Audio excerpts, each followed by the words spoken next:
Hi friends, I didn't hear that. Thanks a lot guys, thank you very much. And please close your eyes.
So please settle down.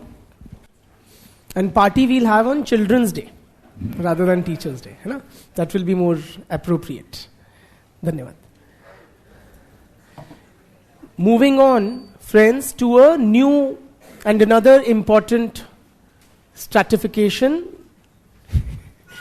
an important unit, which is social stratification. Okay? We have completed the unit on religion. Now we are moving on to क्यों नहीं आया?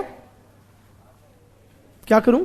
अच्छा, one sec. I know कैसे आएगा वो. हाँ, social stratification and mobility. Social stratification and mobility.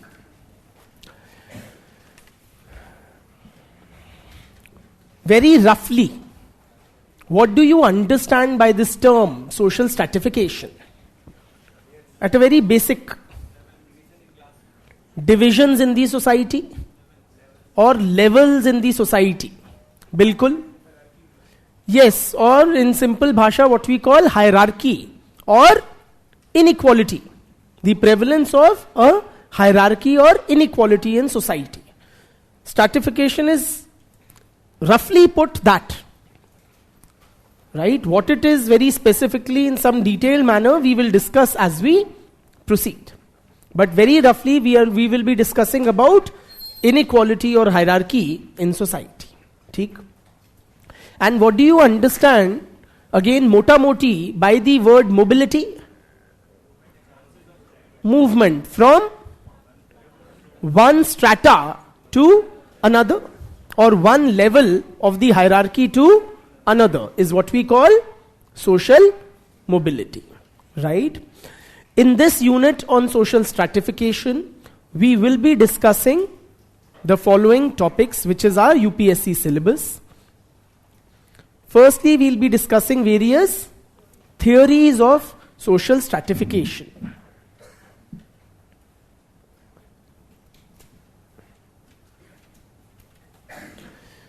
Which theories?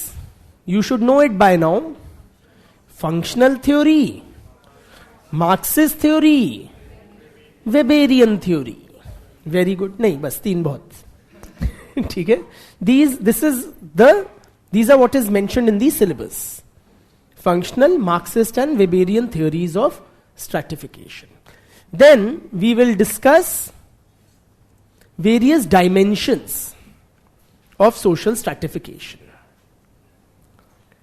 Dimensions matlab in which way does stratification express itself or manifest itself?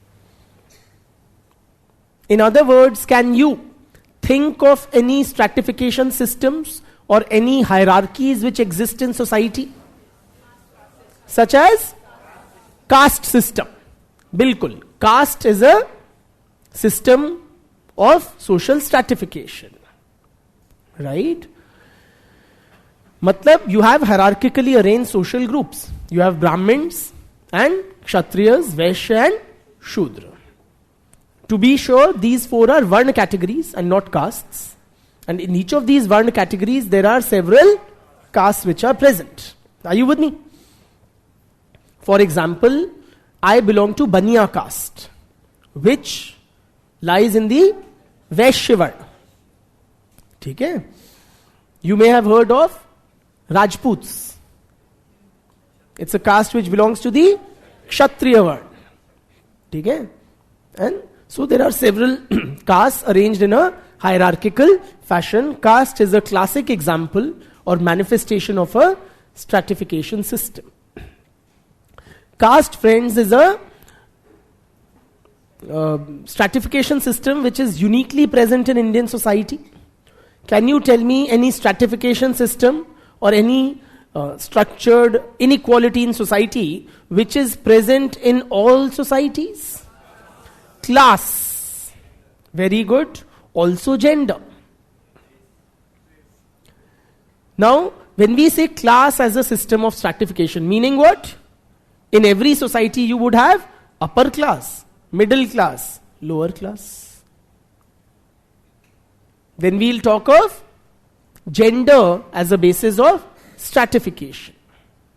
Again, as we had discussed while talking about patriarchy, across societies, men dominate over women. Yes or no? So gender is another universal basis of stratification. Okay? So we will be discussing various dimensions of social stratification, such as social stratification based on class, status,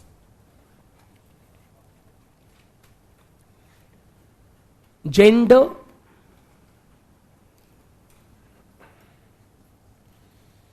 ethnicity and race. Social stratification based on class, status, gender, ethnicity and race. Why are we not discussing caste stratification? Because we will discuss it sufficiently in paper 2. We will also not discuss gender as a system of stratification. Why? We have already discussed it at length already. जब patriarchy पढ़ा था, क्या है वो? We were discussing how men dominate over women in various spheres, whether it is family, whether it is religion, whether it is the economy. Yes or no?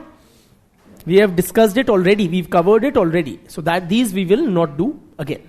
Okay? Matlab this gender stratification we will not do again. Or patriarchy. While caste as a basis of stratification will be covered extensively in paper 2. So we will discuss the others. Then we will discuss social mobility.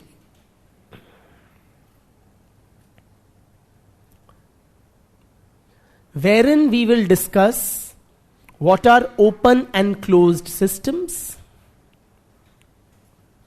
Open and closed systems. We will discuss types of social mobility. Types of social mobility.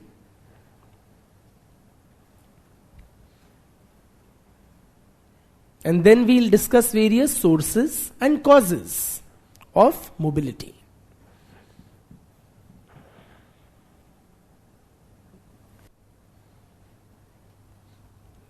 Social mobility लिखा है यहाँ पे, and I'm discussing within it what we will study: open and closed systems, types of mobility, sources and causes of mobility. ठीक? Then we will discuss various related concepts. Various related concepts. Concepts like equality, inequality,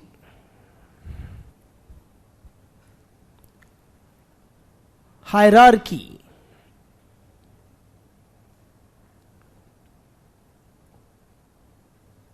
poverty, deprivation,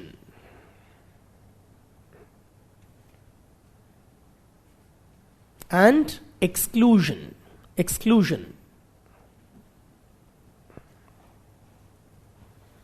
ठीक है? This is what we will discuss.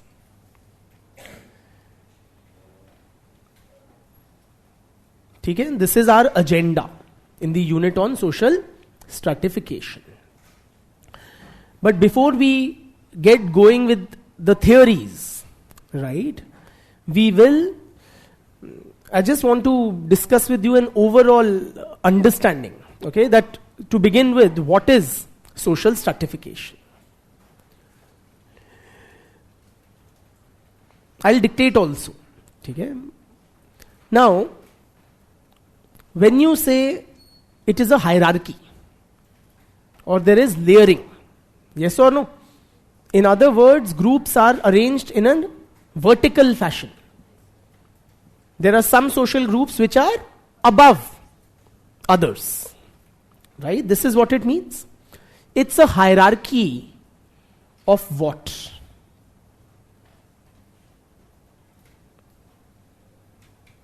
For example, when you say caste is a form of stratification, or begin with class.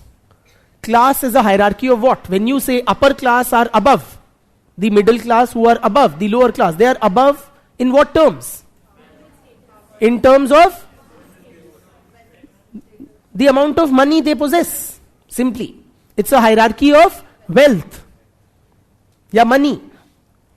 Broadly, class is a hierarchy of wealth, money, income. Yes or no? Yeah, property. Clear? So when we say class is a hierarchy, we mean upper class have more money, more income, more property than those below. Clear? When you say caste is a system of stratification, it is a hierarchy of what? What is it a hierarchy of? In other words, Brahmins are superior to Kshatriyas, who are superior to Vaishya, who are superior to Shudra. Superior in terms of what? What do Brahmins have more than the Kshatriyas and so on? Is it a hierarchy of knowledge? It is a hierarchy of respect, which is accorded to these categories by the society. It's a hierarchy of respect or dignity or prestige, which is associated with that social position. In other words, Brahmins have or command greater respect than Kshatriyas, than Vaishya, than Shudras. Clear?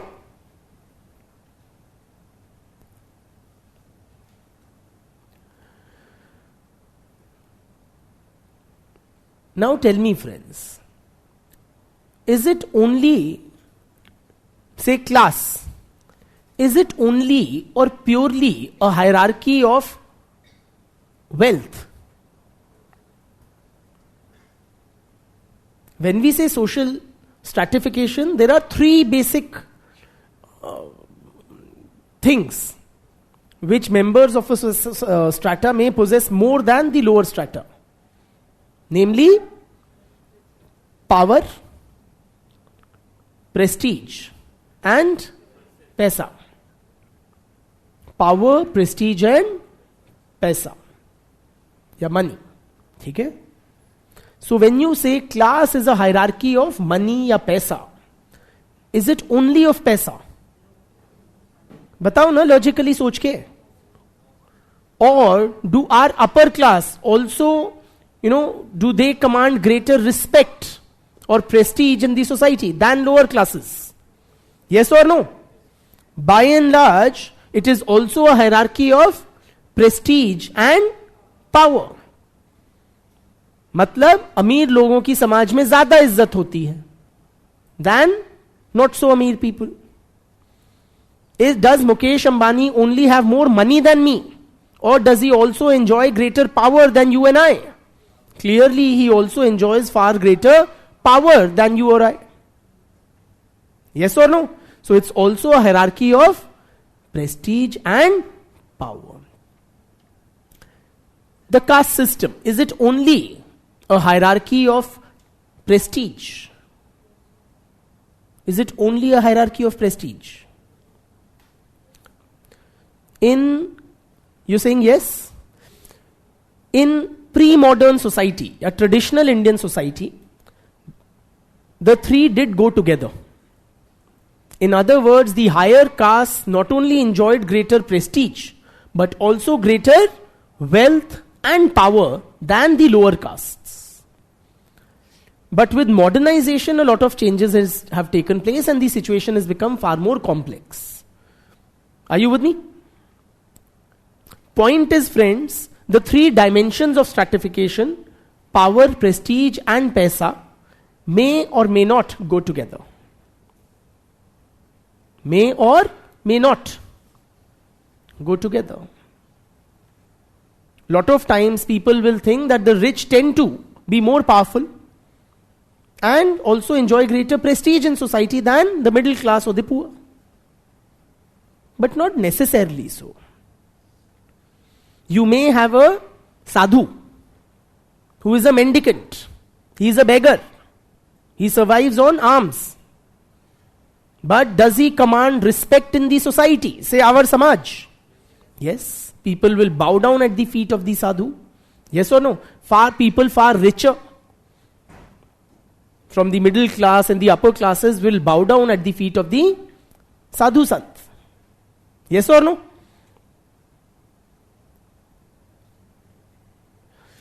Can it also happen that the rich do not command prestige? Is that possible? If I may take a crude example, say a rich prostitute. Okay? She is wealthy, but does she command respect in the society? No. Right? So that is that.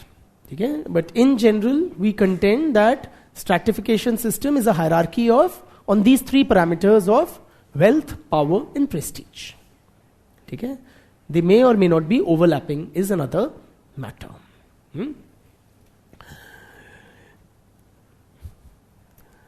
Now tell me, friends, what is more morally desirable in society, equality या inequality? Let me just elaborate on the question. When we say, and I'm not talking about, from a sociological point of view. So keep aside your sociological hats and think only as an ordinary person. Okay? I'm not asking you whether it is feasible or not, possible or not. I'm not asking whether it is anything else except for morally desirable or preferable. Which kind of a state is preferable? Should in the society exist grave inequalities? That, for instance, you have, say in our society, you have some people who are billionaires and multi-billionaires. Yes or no? You have people literally rolling in wealth. Have be-intaha paisa. Like Ambanis and Adanis and the Tatas. Right? Amongst the richest persons in the world. And then you also have in the same society millions of people who go to bed hungry, who cannot afford 3 square meals a day. Yes or no? Who cannot afford the very basics of life, such as a roof over their heads. Have you guys seen garibi, poverty? Yes or no? It's not very rare in our society. You simply have to move out of this classroom, this air-conditioned environment, and you will encounter poverty face to face. You will find homeless sleeping on the streets. You will find beggars shredding the last remaining, whatever is remaining of their dignity. Yes or no? You will find small kids who are sweating it out in scorching heat, asking for alms. Yes or no? Should such inequalities exist in the society? Or should I be subjected to indignities simply because of the accident of birth, because I was born in a certain lower caste? Should indignities be heaped on me, while some members of the same society be conferred a lot of respect, literally being equated with or considered as, representatives of God on earth? कौन? Brahmins. ब्राह्मण देवता बोलते हैं. Yes और no? तो ब्राह्मण देवता के तो चरणों में लोग लेट जाते हैं, लौट जाते हैं. And then in the same society you have people who simply because they were born in an untouchable caste group, उनको समाज अछूत मानता है, not worthy of human touch. Yes or no? Having almost subhuman existence. Ambedkar has written about it. You know how when he was traveling on a bullock cart from one place to another, in the middle of that journey, in the middle of nowhere, the bullock cart owner asked them to get down when he came to know of their caste. And that is when he realized that, we are worse off than animals. Animals can be touched, but our touch will defile even an animal, will make impure even an animal. So should we have such indignities for some sections of the society and equating with divinity another segment of the same society? Or as a, should I be living in constant fear or violation of my bodily integrity? Fear sexual assault, that if I move out late or, slightly late in the evening, I may be sexually assaulted just because I am a woman. While men may roam the streets, do lafangagiri all they want to their heart's content without a worry. रात को 12 बजे 2 बजे चाय की दुकान पे, cigarette की दुकान पे, शराब की दुकान पे आदमी चिंता करता है? नहीं, कभी नहीं करता कि कोई गलत तरीके से छू देगा. पर लड़कियों को, महिलाओं को क्षण क्षण पब्लिक स्पेसेस में वो डर सताता है. यस और नो? होनी चाहिए क्या समाज में इनइक्वालिटी, या a situation of equality is preferable? Where do you stand? I'm not talking whether feasible or not, but what is morally more preferable, equality या inequality? How many of you would morally prefer a state of equality? Raise your hands. That's most of us. Overwhelming majority of us. If I may ask, why? Again, I don't want any sociological explanations or jargons. In simple, normal language, why do you prefer a state of equality in society? Sorry? No one deserves to be treated poorly or badly.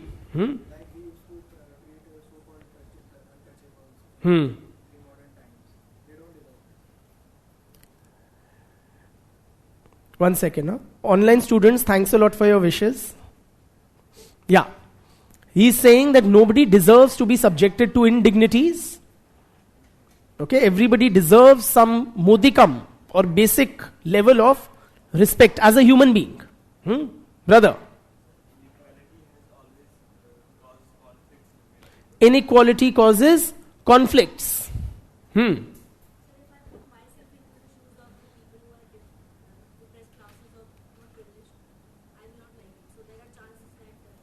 clearly I will not like it if I am amongst the ranks of the disprivileged. So putting myself in their shoes, she says, I can empathize with them that it will not be a situation I would want to exist in the society. Brother?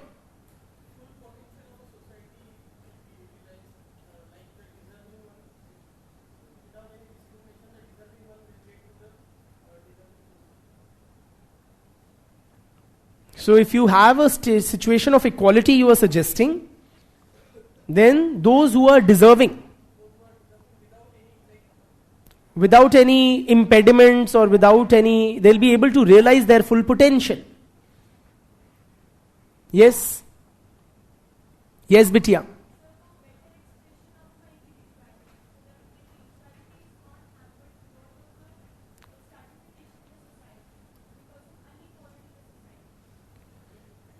So I will be able to better and more fully express my individuality if its expression is not hampered by the prevailing inequalities. Very well put.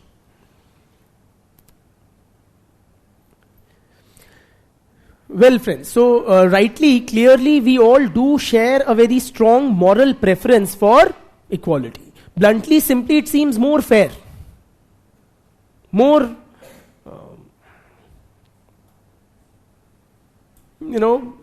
simply, yeah? It's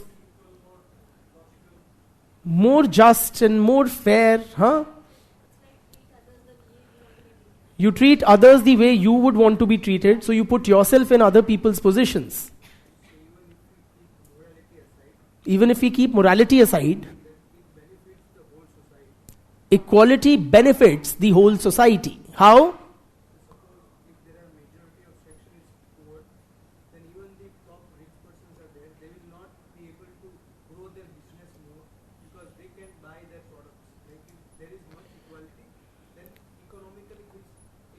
The economy will prosper. Brother?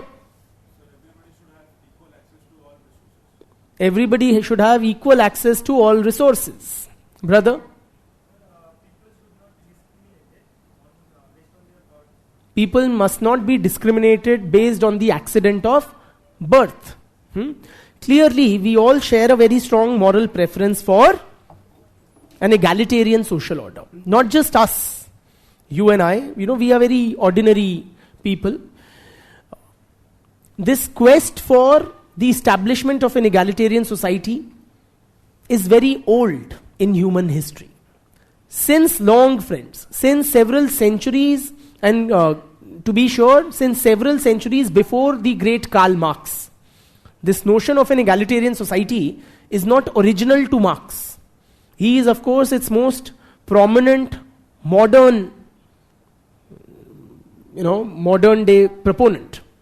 But many thinkers and philosophers, many rulers and lawgivers, statesmen, poets have, cultivated this notion of, espoused this ideal of equality.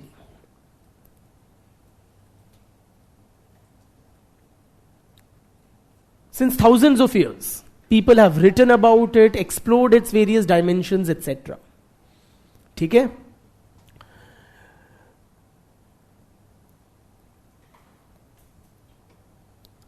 But, tell me, friends, does an egalitarian society exist anywhere in the world?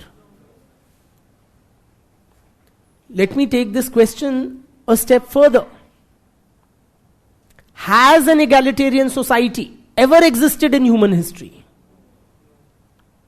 Possibly not. It's a contradiction of sorts. For thousands of years, men have been on a quest to establish an egalitarian society. Yet, we seem to have never been able to establish one.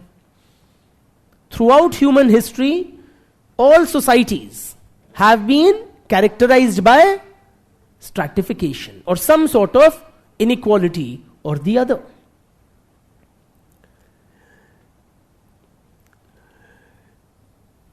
Also, friends, please appreciate, we need to be clear or careful when we talk about a society based on equality.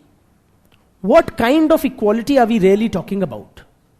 What do we mean by equality? In other words, this notion of equality can be understood in different ways. Thanks a lot. In different ways.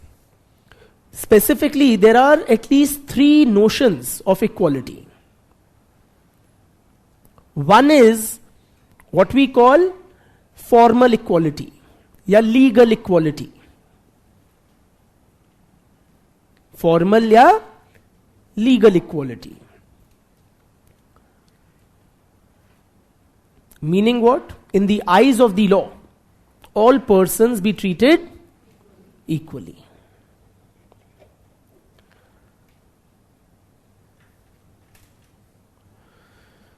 For example, if a man commits a murder or a woman commits a murder, if an upper caste commits a murder or a lower caste commits a murder, if a Hindu commits a murder or a Muslim commits a murder, if a rich person commits a murder or a poor person commits a murder, will they be subjected to the same set of laws and treated equally? In, say, our constitutional and legal framework in India? The answer is yes. Or whether a Brahmin is murdered or a Shudra is murdered. A man is murdered or a woman is murdered. Is the punishment the same? The answer is yes. And this notion of legal equality is also enshrined in our constitution. Modern constitutions in general have this notion, including our constitution. But it's not an obvious matter of fact. It is an accomplishment. To have attained legal equality is also an accomplishment. In the olden times, for instance, as per the then prevailing constitutional or legal framework, for example, allegedly in the Manusmriti, or the laws of Manu, right, which is an ancient law book of the Hindus, if a Brahmin commits a crime and a Shudra commits a crime, the punishment will be different. Are you with me? Or if a Brahmin is murdered and a Shudra is murdered, the punishment awarded will be different. In other words, back then there was formal inequality. Yes or no? But today we have formal equality. ठीक? It is explicitly, expressly provided in the Indian Constitution, Article 14, I suppose. What does it say? Can you the state shall not discriminate on the basis of only of caste, class, gender, etc. So 15 to 18 basically provide for equality.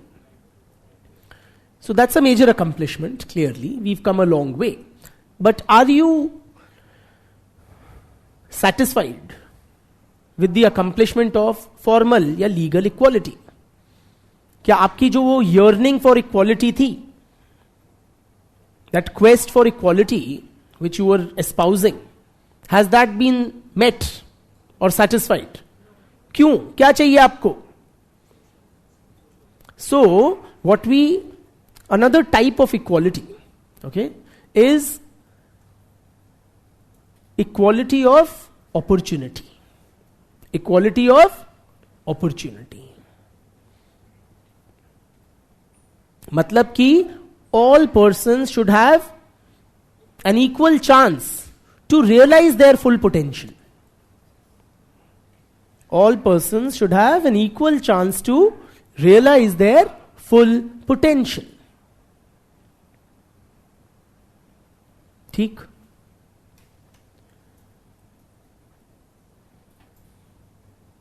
और third हो गई equality of outcomes. Equality of outcomes.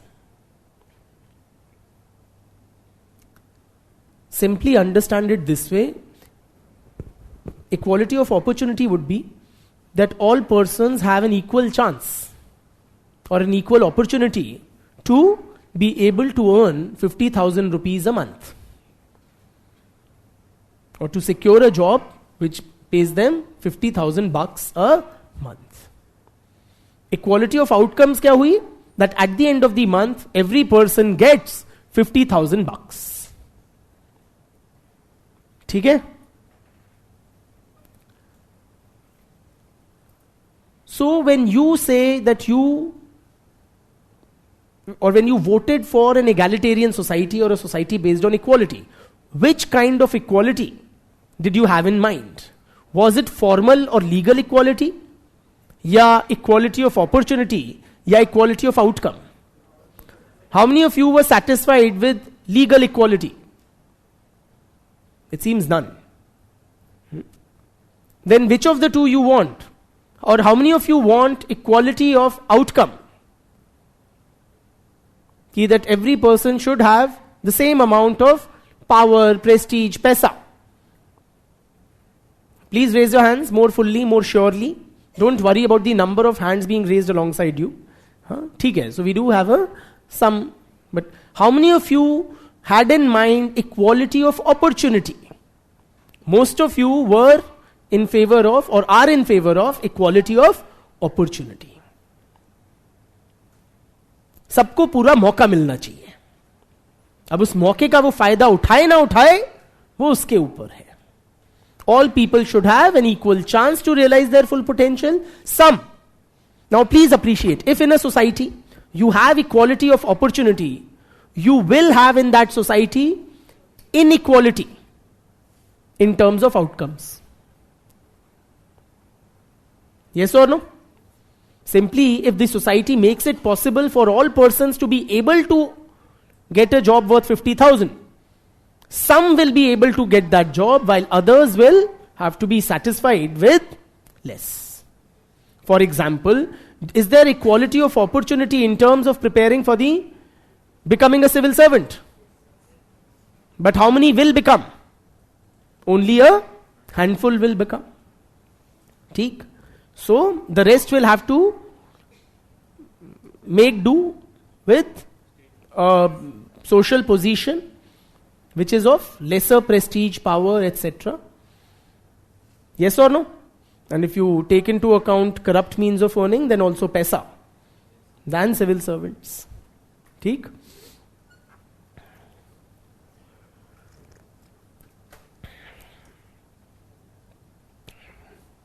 So what is basically stratification that we are talking about? It is a form of inequality या hierarchy in society. Hierarchy in terms of power, prestige and पैसा. लिखो.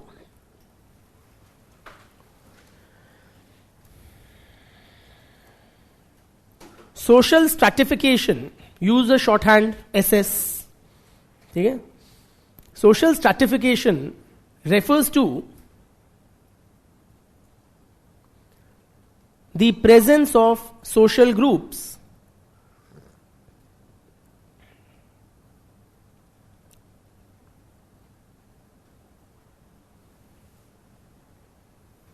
ranked hierarchically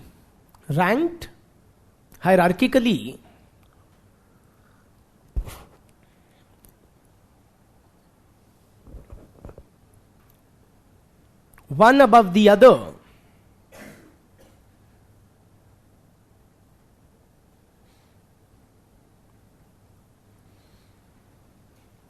in terms of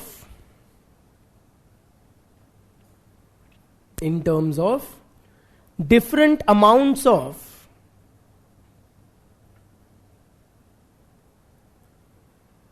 power, prestige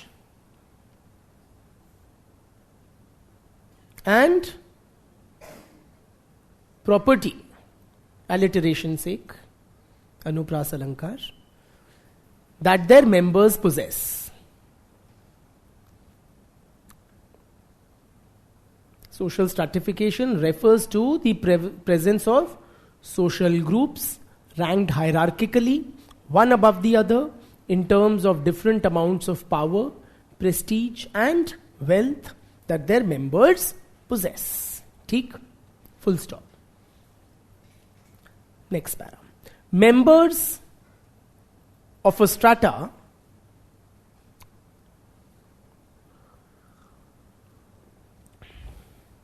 may have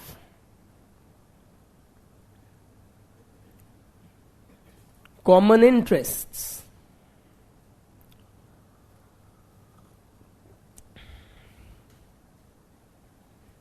comma, may share a common lifestyle,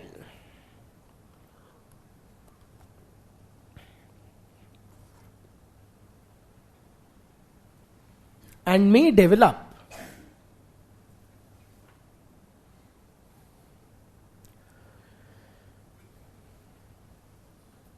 self-identification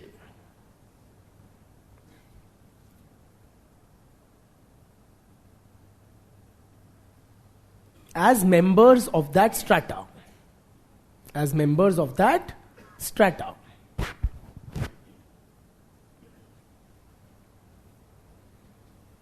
Full stop. What do we mean by common interest? Members of a strata may have common interests. We don't mean कि भैया आपको भी sudoku पसंद है, मुझे भी sudoku पसंद है. Not those kind of interests.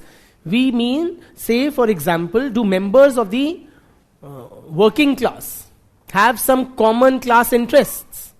क्या? Yes, higher and higher wages, fewer working hours per day, छुट्टियां, and the works, perks, etc. These are the common interests of the working class. Likewise, do members of the capitalist class have some common interests? Kya? Profit maximization to keep the wages depressed and so on and so forth. Right? When we say that members of a strata may share a common lifestyle, meaning, see, a strata may develop what we call a subculture. The way of living of members of one strata will be different from that of others.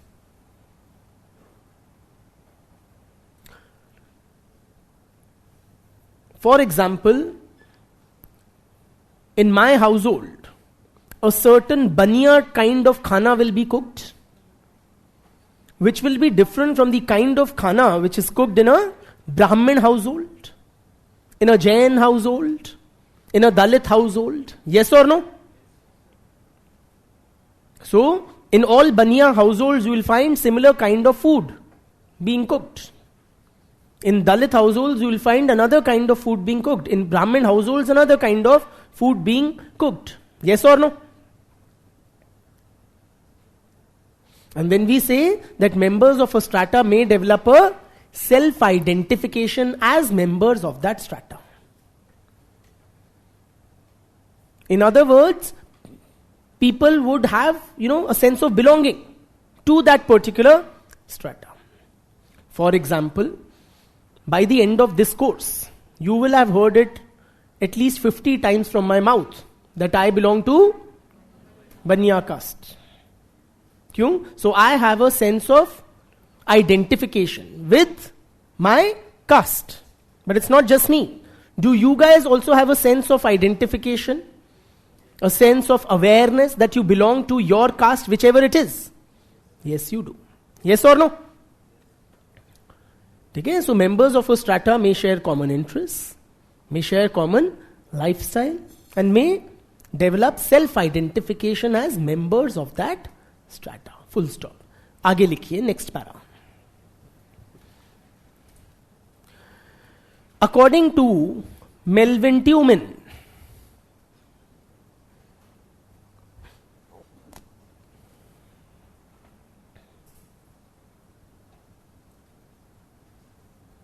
social stratification, I'm just giving you some scholarly definitions. Till here it was a generic understanding. According to Melvin Tumen, social stratification refers to an arrangement of social groups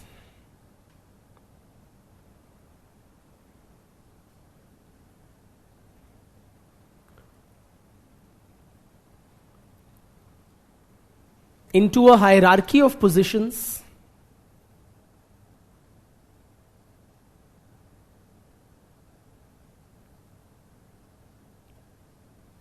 that are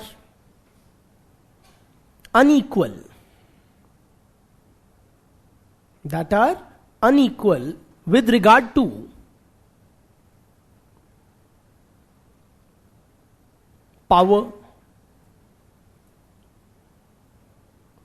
property,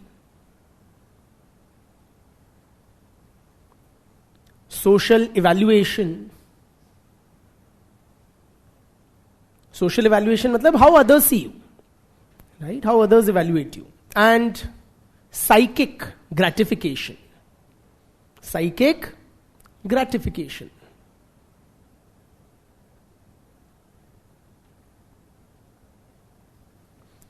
Psychic gratification means what? Matlab, some sort of a psychological satisfaction. That would also vary from one strata to another.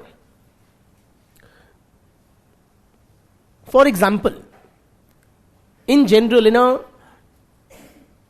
in most societies, including ours, whom would you expect to have a greater level of,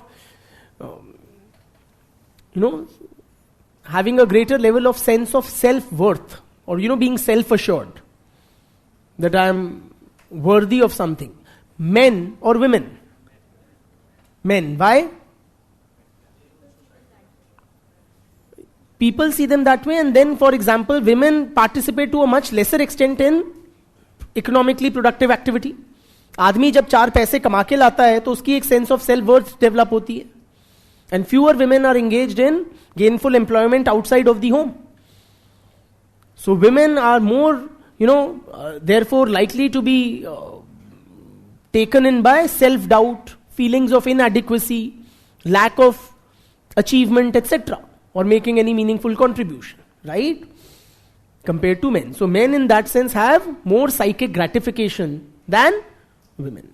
Samajh gaya? Just as an example. Gilbert writes that Gilbert, social stratification is the division of society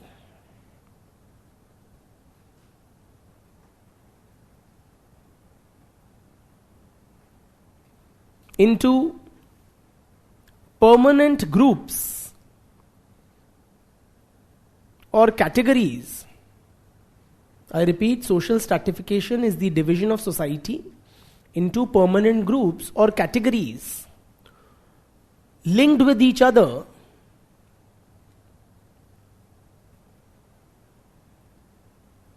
by relationships of superiority and subordination. Subordination. Relationships of superiority and subordination. Full stop. Okay? Scholars like Pitirim Sorokin or simply Sorokin, हाँ लिखते जाओ.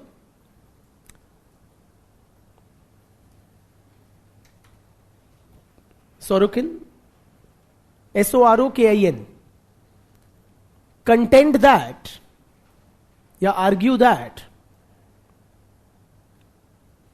the unstratified society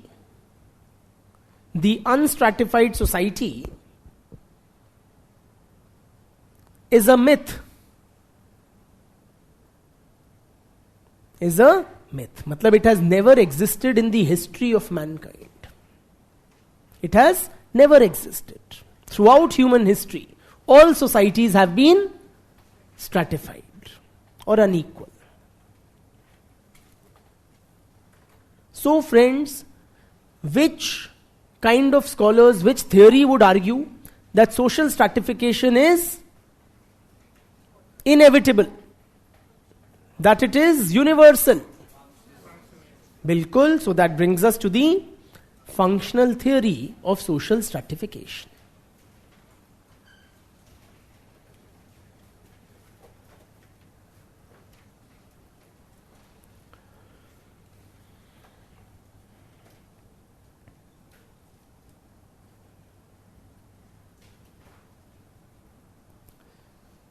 So functional theorists argue, friends, that social stratification is universal.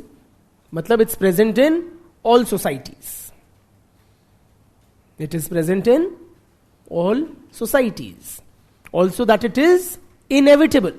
Matlab, there can be no society without stratification, yeah, simply inequality.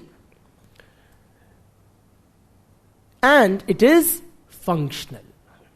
I repeat, according to functional theorists, social stratification is universal, inevitable and functional. Functional matlab beneficial for the society. The society benefits somehow from the existence of inequality. ठीक?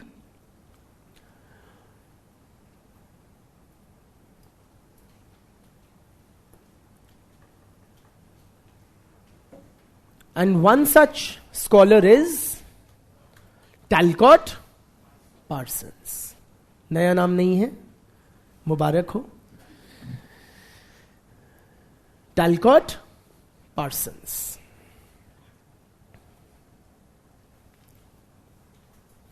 Before I get to Parsons, I ask you, forget Parsons, forget sociology.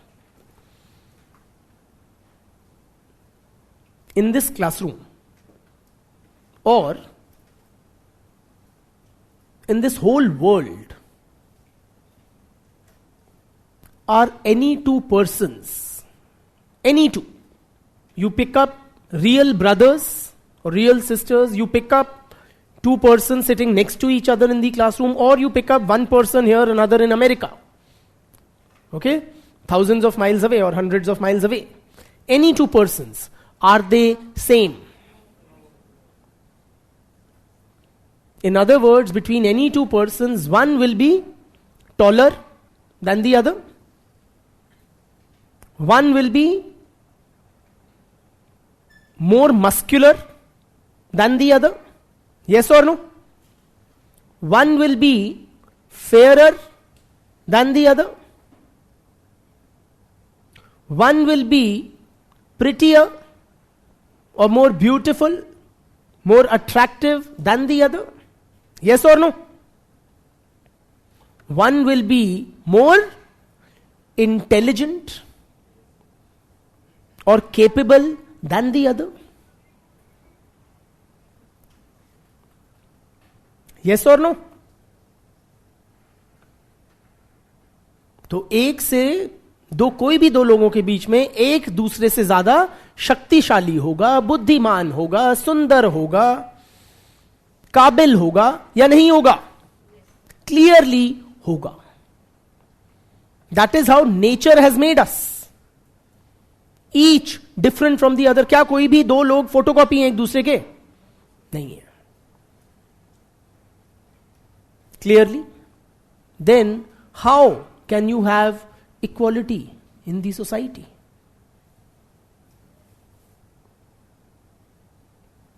Are you with me? Simply, nature has made us unequal. Some people are endowed with greater of certain attributes, beauty, intelligence, muscular strength, height, whatever it is. Yes or no? So how can we even expect equality when nature itself has made us as fundamentally unequal? कुदरत ने हमें किसी को ज्यादा दिया है, किसी को कम. इसीलिए हमें समाज में भी इनइक्वालिटी ही दिखती है.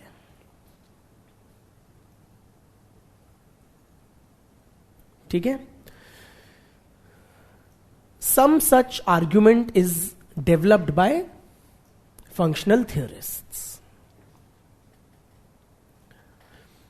Parsons, for instance, he argues that every society is based on value consensus.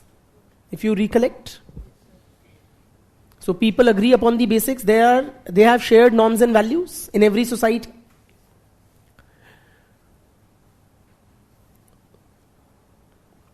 Based upon these shared norms and values, every society identifies some collective goals to be achieved. Based on the shared norms and values, every society identifies the collective goals to be achieved.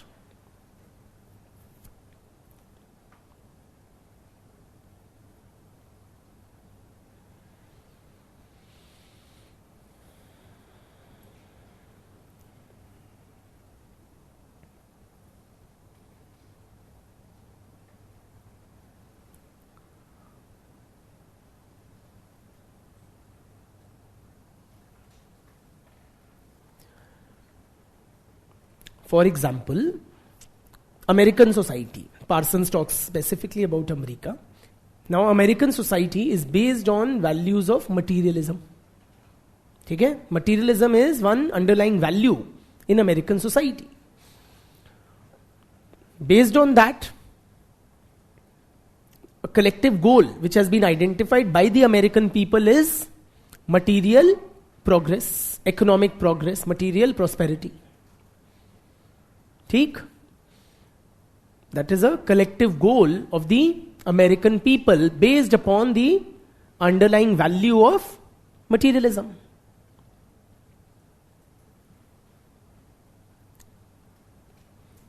Now, people differ in terms of their skills and abilities. People differ in terms of their abilities.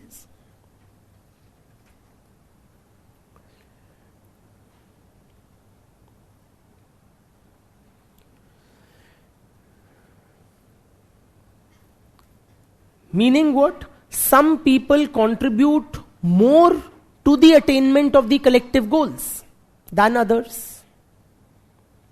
Some people, some members of the society contribute more than others to the attainment of the collective goals.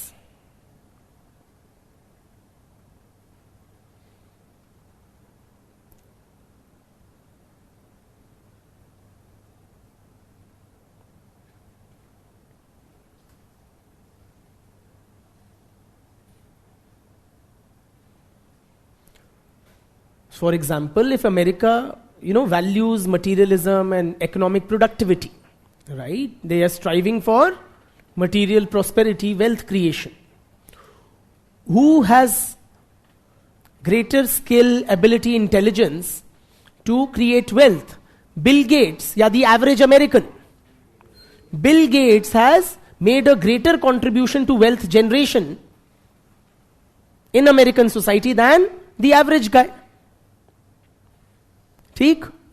So the society rewards people based on their contribution to the attainment of collective goals.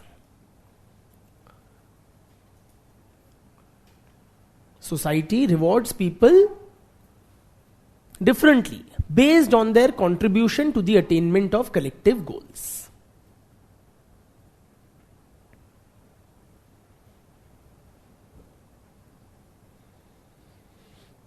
Society rewards people accordingly. Accordingly matlab in accordance with the contribution they have made to the attainment of collective goals.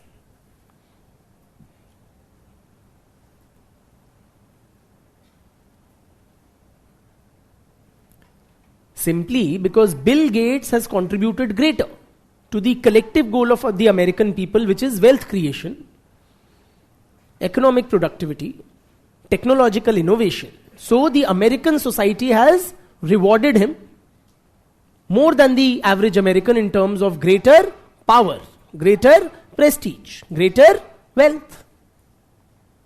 ठीक? And it's not just, in modern societies or in economic terms. Consider, say, a very primitive social group, a tribal community living in the jungles. Say in the jungles of Africa, okay, or hundreds of years back. Such a society may value something like, they may not have this sense of material this thing, but they may value, for example, physical strength or bravery, say to ward off animal attacks or whatever. Are you with me? Since you are living in the lap of nature, it is necessary for the survival of the society that you can ward off wild animals. For that, such kind of a tribal primitive community is likely to value bravery and physical strength. So, some members of the tribe will be stronger, more courageous than the others. They will be contributing more to warding off animal attacks than the others. So the society will reward them. That person may be made the tribal chief. Or members of the society may bow down before him, according him greater respect. Because he has protected them more than the average guy. Yes or no? हर समाज की कुछ expectations होती हैं. जो लोग उन expectations पे ज्यादा खरे उतरते हैं, उनको समाज ज्यादा पैसा, प्यार, इज्जत, पावर देता है. एंड लोगों की खरा उतरने की काबिलियत या एबिलिटी वेरी करती है. कोई कम कर पाता है, कोई ज्यादा कर पाता है. जो ज्यादा कर पाता है उसको समाज ज्यादा पैसा, पावर, इज्जत देगा. ठीक? This is Parsons' functional understanding of social stratification.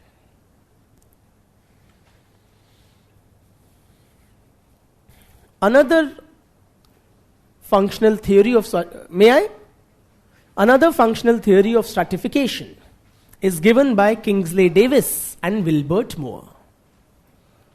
Kingsley Davis and Wilbert Moore.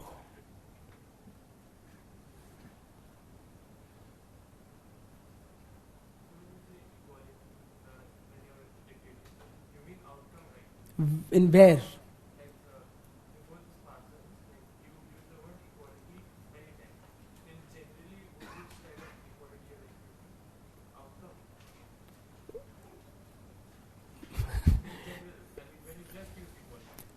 I don't know, you'll have to tell me the specific context, so, or take it up later slightly, otherwise it will slightly disturb the flow of the lecture. So let us now try to appreciate Davis and Moore's theory of social stratification. This theory is important from the exam point of view. In the sense, it is a very detailed or elaborate theory. Matlab, if you get a 20 marker, you can simply fill it all up. On functional theory of stratification, you can simply fill it all up using Davis and Moore's view. It's quite elaborate. Secondly, it has been specifically asked a couple of times at the very least in the exam. Okay, so though they have not been mentioned by name in the syllabus, they have been asked by name in the exam, so that makes them exam wise important. तो ये तो करना ही है, याद भी रखना ही है. ठीक है? So Davis and Moore, their article, okay, in which they have elaborated their theory of stratification is titled Some Principles of Stratification. Some Principles of Stratification.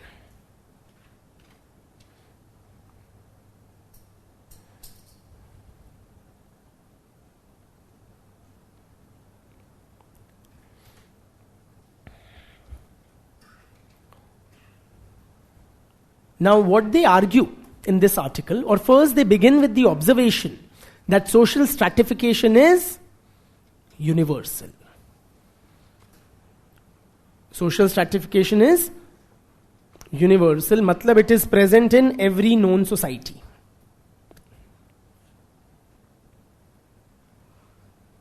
It exists in every society.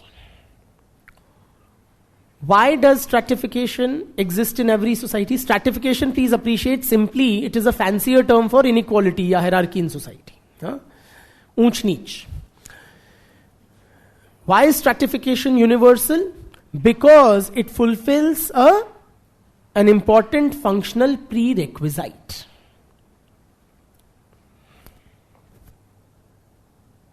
It fulfills a functional prerequisite. Have we heard this term earlier? Functional prerequisite, what does it mean? वो तो है क्या, आप बता रहे हो, होती क्या है? मतलब what does the word functional prerequisite mean? Which is so important that the society cannot exist without it. Certain tasks or functions which must be accomplished, must be performed for the society to be able to exist. Those are functional prerequisites. They are pre-required, if you recollect. So, social stratification is universal because it fulfills a functional prerequisite of effective role allocation and performance. It fulfills the functional prerequisite of effective role allocation and performance.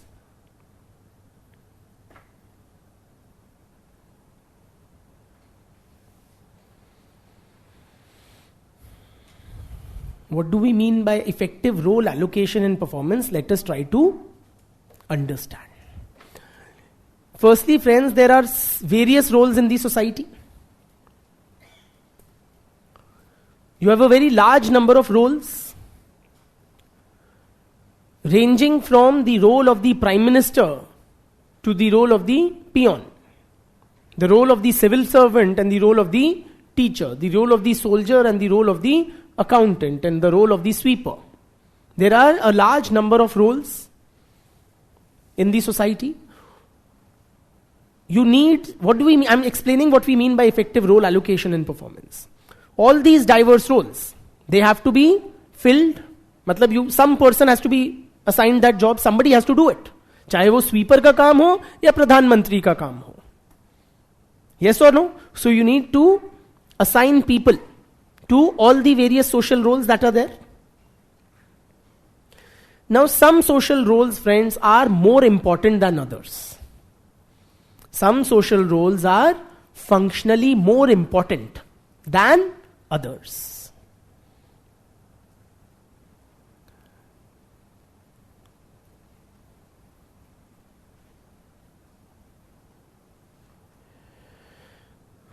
More important means what? That the society is dependent to a greater extent on the performance of those roles.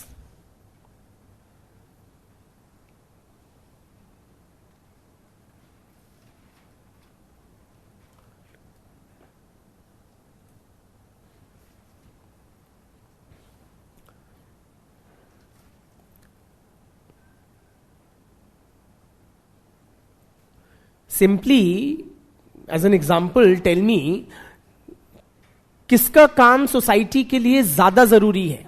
Which role is functionally more important for the society? That of the Prime Minister or the peon? The Prime Minister. Yes or no?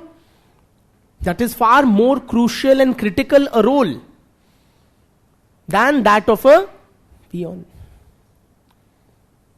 ठीक है?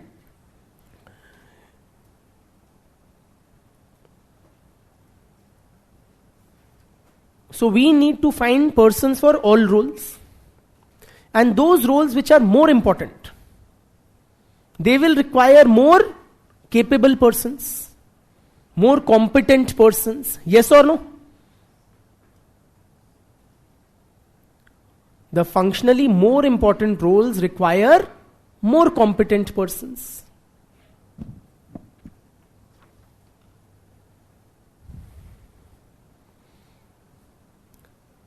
So various roles have to be filled by persons who have the competence or the ability.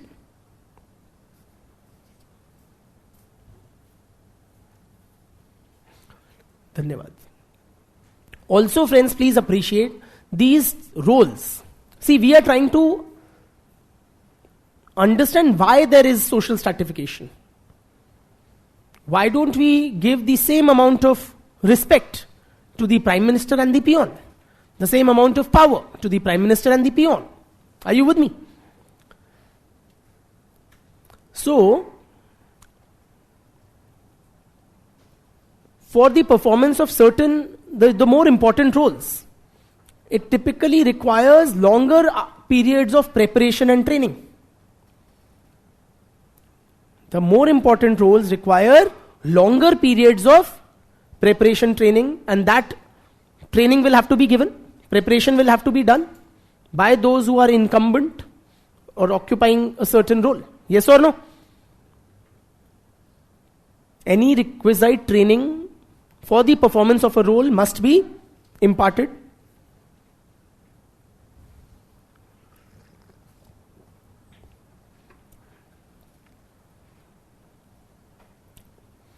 Simply, which role is more important, that of a doctor or a nurse? Doctor या surgeon का काम ज्यादा जरूरी है than that of a nurse. इसीलिए doctor की पढ़ाई में more years लगेंगे. To become a doctor, it will take you typically longer, more arduous journey than to become a nurse. Right? Finally, friends, by effective role allocation and performance, we mean that people should be motivated to perform their roles diligently. उनमें उत्साह होना चाहिए, जोश होना चाहिए कि वो अपना काम जिम्मेवारी से, निष्ठा के साथ करें.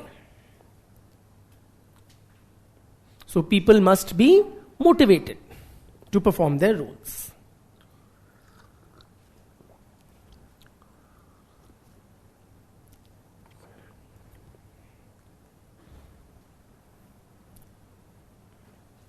ठीक?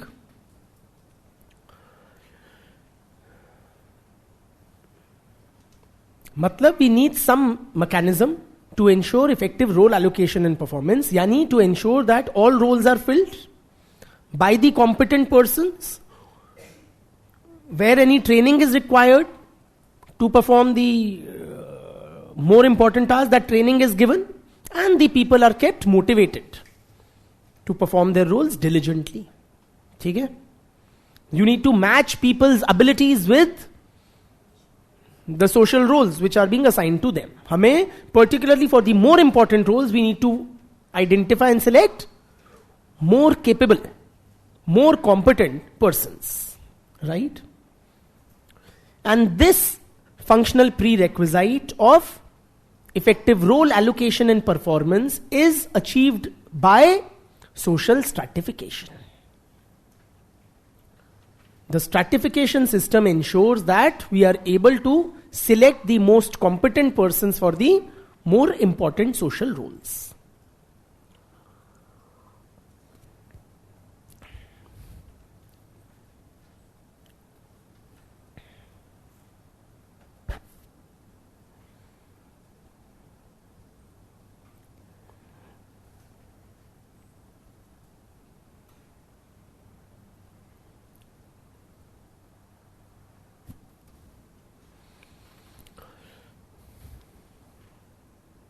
How?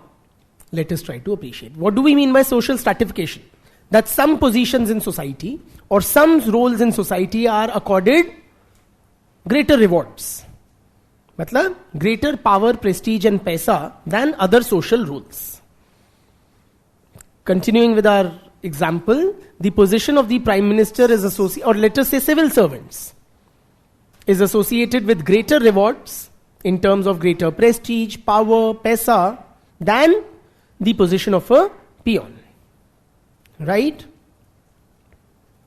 Now, when society attaches differential rewards to different social roles,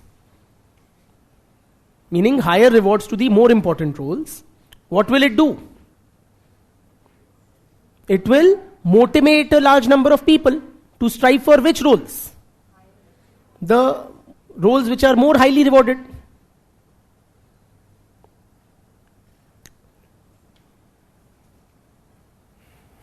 Simply, people will get motivated to strive for the higher the jobs where more rewards are attached. ठीक है?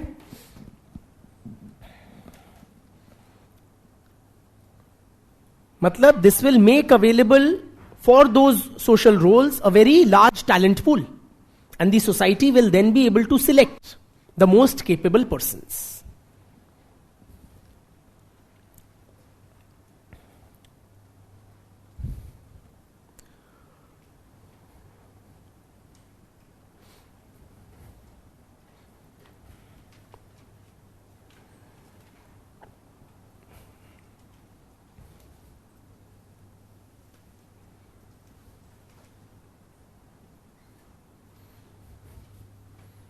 Simply put, friends, why are you guys preparing for the job of the IAS? Peon की job की क्यों नहीं तैयारी कर रहे हो? What is motivating lakhs of students across India to prepare for the role of the IAS? Because there are higher rewards built into that position. Because IAS की समाज में ज्यादा इज्जत है, ज्यादा पावर है, ज्यादा पैसा है than a peon. Yes or no? So society को क्या मिल गया? A very wide or very large talent pool, from which it will select the most competent or the most capable persons. अगर IAS की और पियोन की equal समाज में इज्जत होती, पैसा होता, पावर होती, तो क्या आप इसके लिए ट्राई करते? नहीं करते. आप कहते फिर मैं पियोन ही बन जाता हूं. यस और नो? क्यों मैं इतनी माथापच्ची करूंगा? Also appreciate, friends, these jobs, these roles which are more important for the society, they typically require long periods of training and preparation. Like you guys are doing, it will take you minimum, and I say minimum 2 to 5 years to enter the services and undergo your training. Yes or no? अभी शुरू की है, mid of this year. You will start appearing for the exam mid of next year, the result of which will be out in the mid of the year after that. 2 साल तो यही हो गए. अगर पहले अटेम्प्ट में clear करते हो, फिर 1-2 साल की ट्रेनिंग और होगी. एंड अधिकतम बच्चे मल्टीपल अटेम्प्ट्स के बाद क्लियर करते हैं. ठीक है? तो हम जो सोच के आते हैं ना, 1 आध साल का खेल है, 1 आध साल का कोई खेल नहीं है. ठीक है? And now, during these long periods of preparation and training, you are incurring a loss of income. Yes or no? Look at the contemporaries who graduated alongside you, who have taken up jobs in the private sector. They have already started earning anywhere 30,000, 50,000 lakh rupees a month, which you could have also earned, but you are not earning. तो अगर 2 से 3 साल की training कर रहे हो, आपका कितना नुकसान हो गया? 50,000 रुपया महीना भी माने, 6 लाख रुपए साल, 2 साल का 12 लाख रुपए का आपका इनकम लॉस है. Yes or no? Forget the boarding and lodging expenses, etc., which are over and above. You guys are bearing that loss of income. Are you fools? No. You are very calculating, very rational persons. Why are you undertaking that loss? Because of the very high rewards built into the position of the IAS. So in your calculation, which is a very rational calculation, if you make the cut, if you get selected, all that loss will be made good. Yes or no? You will be far ahead of your college mates who are in private jobs in terms of dignity, power, prestige in the society. That is why you are taking a calculated risk. So the high rewards attached to these functionally more important social roles also compensate for the loss of income, which is undertaken during long periods of preparation and training. Doctor की पढ़ाई कितने सालों करता है इंसान इसी तरह? Yes और नो? एमबीबीएस करता है, फिर क्या करता है? एमडी करता है, और न जाने क्या क्या. ठीक है, पढ़ते पढ़ते ही बूढ़ा हो जाता है इंसान, है ना. नर्स बनना है, जल्दी से बन जाओगे, बट आप फिर भी कॉन्शियसली नर्स ना बन के you spend several more years to become a doctor. Why? Because all that loss of income will be made good once you become a doctor. इसलिए भी हमें हाई रिवॉर्ड्स नेसेसरी हैं. अगर आईएएस और peon की सेम इज्जत होती तो क्या आप इतने साल प्रिपरेशन करते? बिल्कुल नहीं करते. Right? Also appreciate friends, these high rewards not only help to motivate people, at the stage of selection, but even once into their professional roles. Doctors, if you have observed or if you know any, do they have enjoy high rewards? समाज में उनकी बहुत इज्जत वगैरह है, पैसा इज्जत है. Do you see them working hard? Yes, they really, burn the midnight soil, even once into their profession. What keeps them motivated?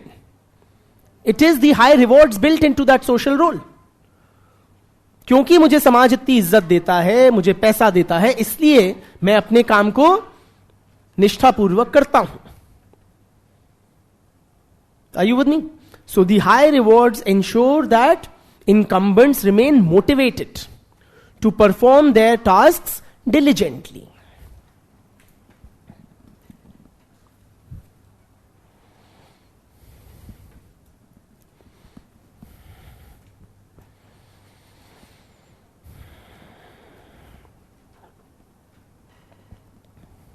The stratification system motivates people. Right? Also, friends, the stratification system serves to integrate the society. It integrates the society.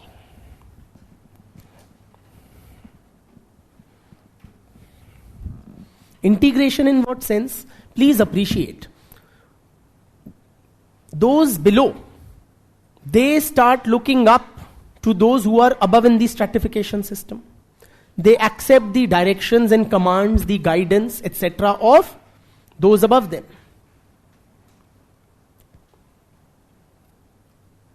If you don't clear the exam, will you still look up to those who hold the position of an IAS? सलाम ठोकोगे नहीं ठोकोगे उनको? You will look up to them. Whatever they command, that will be obeyed by those below them. Yes or no? So this is necessary. Why? It ensures coordination in society. You require that people obey those who are in positions of authority. Yes? So those who are lower in the stratification system, they will obey those, they will look up to those who are above.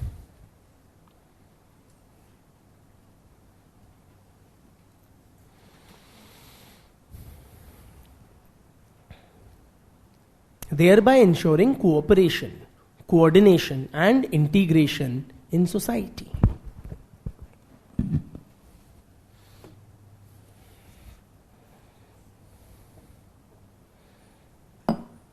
Why will you look up to the IS officers? Because you know that you have to really burn the midnight soil.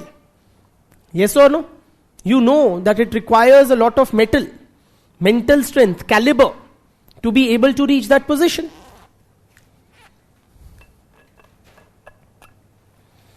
So this is the functional theory of Davis and Moore, that we require a mechanism for effective role allocation and performance. I'm just summarizing the whole theory. Meaning we require some way to ensure that or to match people's capabilities with the roles which are assigned to them in society. particularly those roles which are functionally more important. We need to select people with more competence or ability for those roles. Not everybody has the ability. Few people have the ability to perform those functionally important roles. In order to select them, we need to attach more power, prestige, paisa to the functionally more important roles. When you attach high rewards, these motivate a large number of people to strive for those functionally more important roles. So it makes available to the society a large talent pool from which to select. And the most capable persons, the most competent ones will then be chosen for these functionally more important roles. It will compensate them, high rewards also compensate them for the loss of income during longer periods of preparation and training. High rewards also keep them motivated to perform their roles diligently. High rewards or the stratification system as a whole serves as a mechanism for motivating people, serves as a mechanism for integrating the society. ठीक है? इसलिए stratification या inequality या hierarchy is necessary for every society. Not just modern society, not just rich society, every society. ठीक है?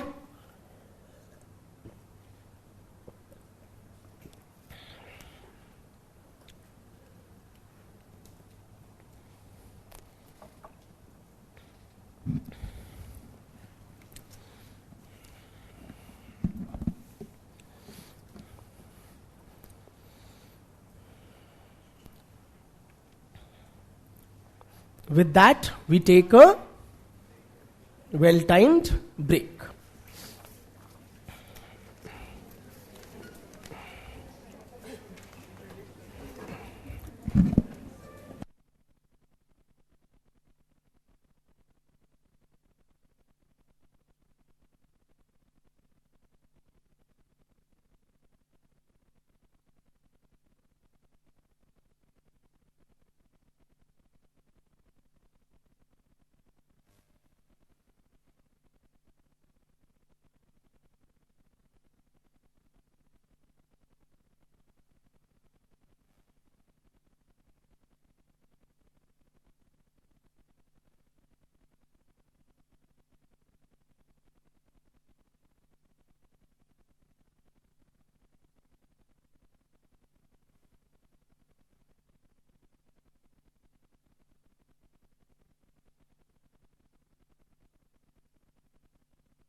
Please settle down. So tell me, friends, we've understood or we've become fairly acquainted with the functional theory of social stratification. Table पे रख दीजिएगा please, इसको भी नीचे मत रखना. सो कैसी लगी? What is your assessment? Are you in agreement with the functional theory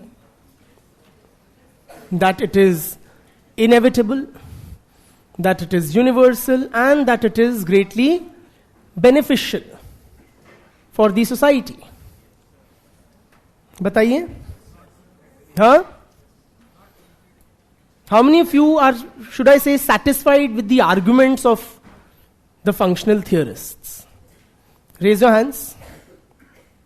How many of you are somewhat dissatisfied or in disagreement with the functional theory? Why? What is there to disagree? It sounds very logical, very coherently kind of arranged set of arguments. What is there to disagree? Yes, brother?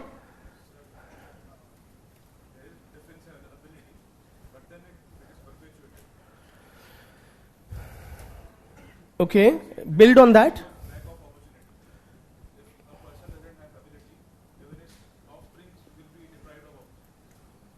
So this stratification theory does not account for inherited disprivilege.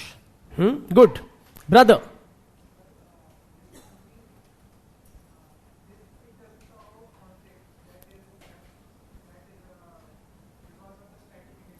Because of stratification there is conflict. कैसा conflict? इसके हिसाब से तो integration और ना जाने क्या क्या. हाँ, नहीं तो कैसा कॉन्फ्लिक्ट आपको दिखता है समाज में?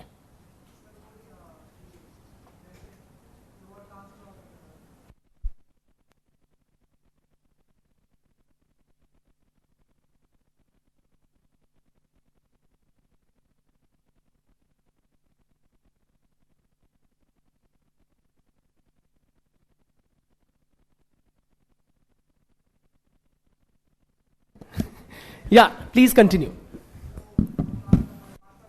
So you have caste-based conflicts. Bilkul, a very good example. Or class conflicts for that matter. Huh, brother? Where?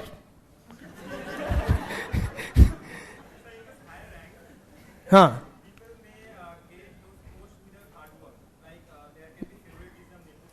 People, so this theory assumes perfect kind of a scenario where everybody's capabilities are very perfectly matched with their social roles.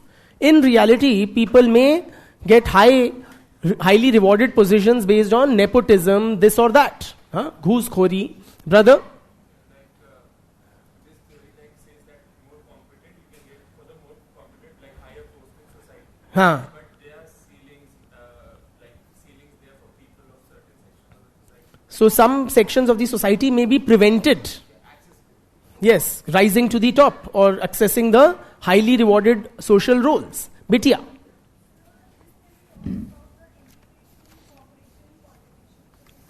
Huh.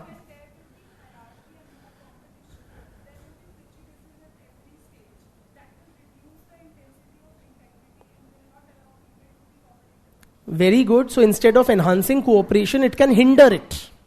Bilkul. Brother. Be louder, please.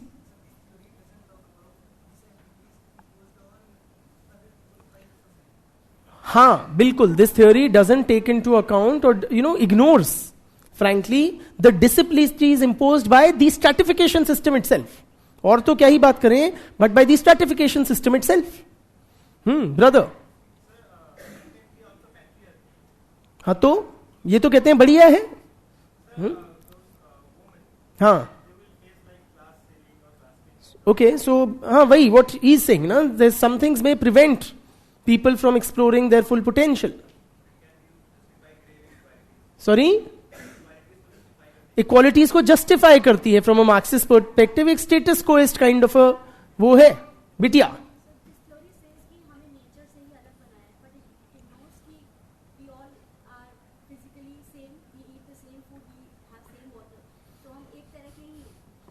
ये कह रही है nature ने हमें same ही बनाया है, अलग नहीं बनाया है. हम सेम चीजें खाते हैं, हम सेम तत्वों के बने हैं.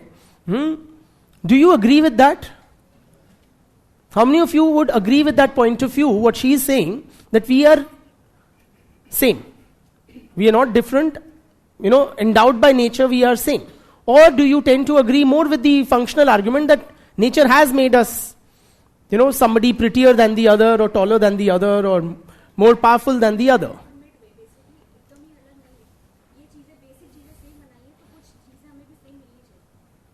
Acha, she's saying that at some fundamental level we have some commonalities as human beings. We all have 2 ears, 2 eyes, and so on and so forth. So, उसी बेसिस पे हमें कुछ फंडामेंटल इक्वालिटी भी मिलनी चाहिए. Good. Basic needs are the same. We all feel hungry, we all want to be loved, etc., etc., etc. Bitya. Downplays. It talks about more, external, people are as if totally externally driven. And it ignores the role of internal motivation or drive. बिल्कुल ठीक है. So point is that yes, this tends to justify inequalities in a very systematic manner.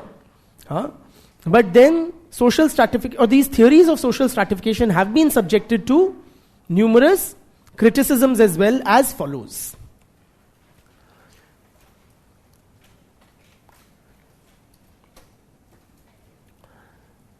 I'll like to begin with the critique of Andre Bete. Andre Bete.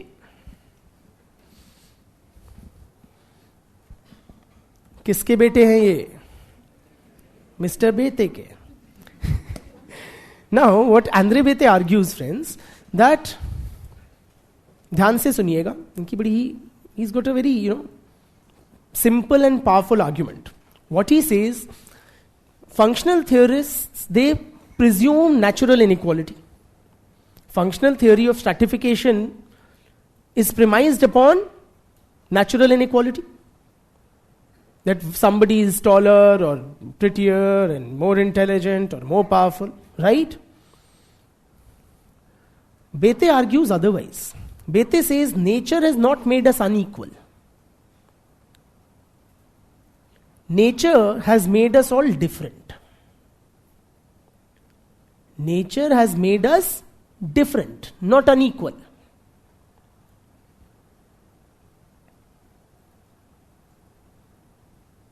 लिख लो, फिर समझाता हूं. So, according to Bete, nature has made us different from each other. Natural differences, लिखो, natural differences are transformed into social inequalities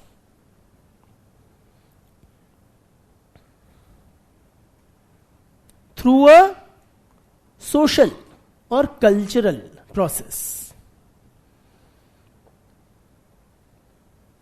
I repeat, natural differences are transformed into social inequalities through a social or cultural process.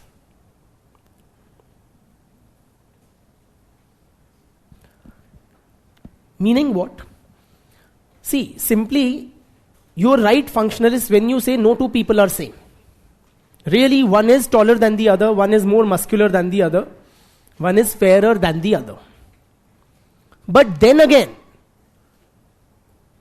so say between you and I, one of us is fairer or taller. But who is superior? Or what is more preferable? To have greater height or lesser height? To have fairer skin or darker skin? Who decides that? Society. So that's a social or cultural process. Are you with me? You look different than I do. But which of us is prettier or more attractive? Who decides that?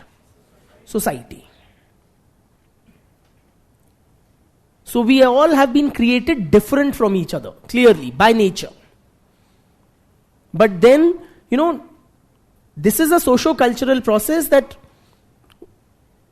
in societies we regard certain attributes or qualities as desirable and others as less desirable, thereby creating a hierarchy or inequality. Are you with me?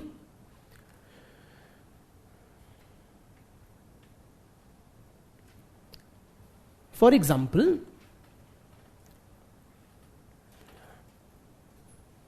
which body is, or a person with which kind of body is superior?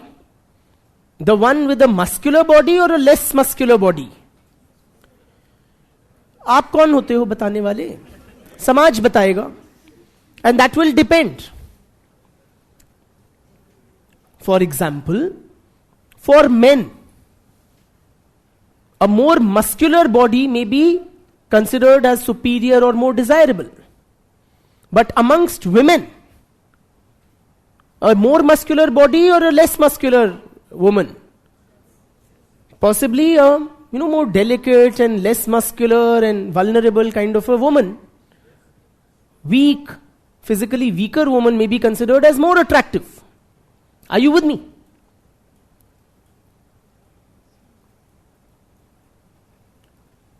Likewise, say skin color. Some of us are fairer than others. But then which kind of skin is preferable for one to have? A darker skin tone or a lighter skin tone? In our society, what is it? Fairness is equated with beauty, with loveliness, fair and lovely. Yes or no? In the US also, but please appreciate notions of beauty or what kind of color is desirable of one's skin. That can change. So US has been a racist society. America. Right? African Americans, blacks have suffered discrimination, indignities. They have a history of it. There was slavery or na jaane kya kya. Continues to this day. Now, in the US, which is a racist society, fair skin was associated or considered more desirable than dark colored skin. Right? Fairness was equated with beauty and desirability, while blackness of skin was associated with being less desirable or less attractive. But then there was this black power movement. There was a civil rights awakening and striving for civil rights under Martin Luther King Jr., etc. in about mid-20th century in the US. So they gave the slogan, black is beautiful. Black is beautiful. And that somewhat led to altering of the societal perceptions of beauty or attractiveness. Thereafter, over a period of time, you had, for example, earlier supermodels in the US were all Caucasian, white skinned. Then you started having, after the Black Power movement, black supermodels like Naomi Campbell. ठीक है? और भी होंगी, मुझे एक ही पता है. ठीक है? But the black skin tone also came to be seen as desirable and उनके यहाँ बहुत चलता है tan होना चाहिए. ठीक है? तो बहुत सारे इंडियन लोग जाते हैं, वो कहते हैं यार हमारा तो tan ही tan है. And that really appeals to the Goras. Okay. But point is that what is desirable or what is less desirable, what is superior and what is inferior, this gradation of qualities, nature has endowed us with different qualities. But the gradation of qualities is a socio-cultural process. So nature has not made us unequal, it has made us only different. Societies create inequalities. ठीक?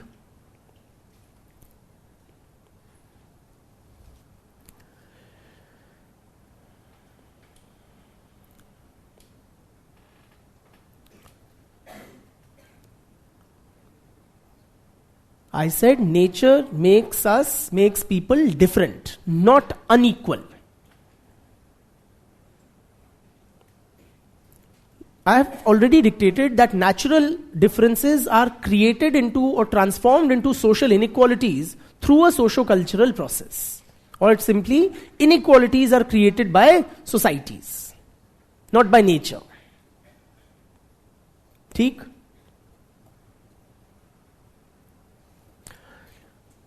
Rousseau.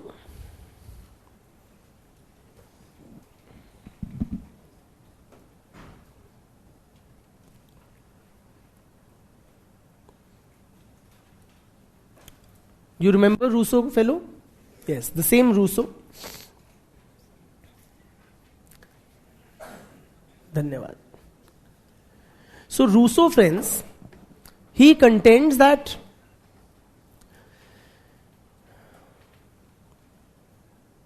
whatever inequalities are, nature given, right? Natural inequalities.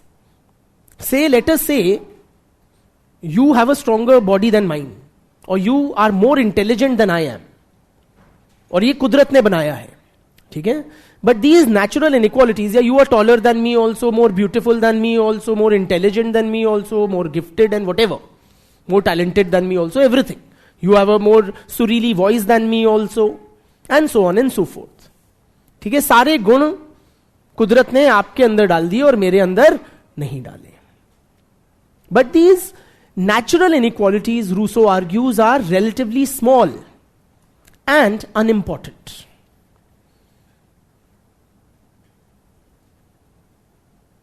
Natural inequalities are relatively small and unimportant.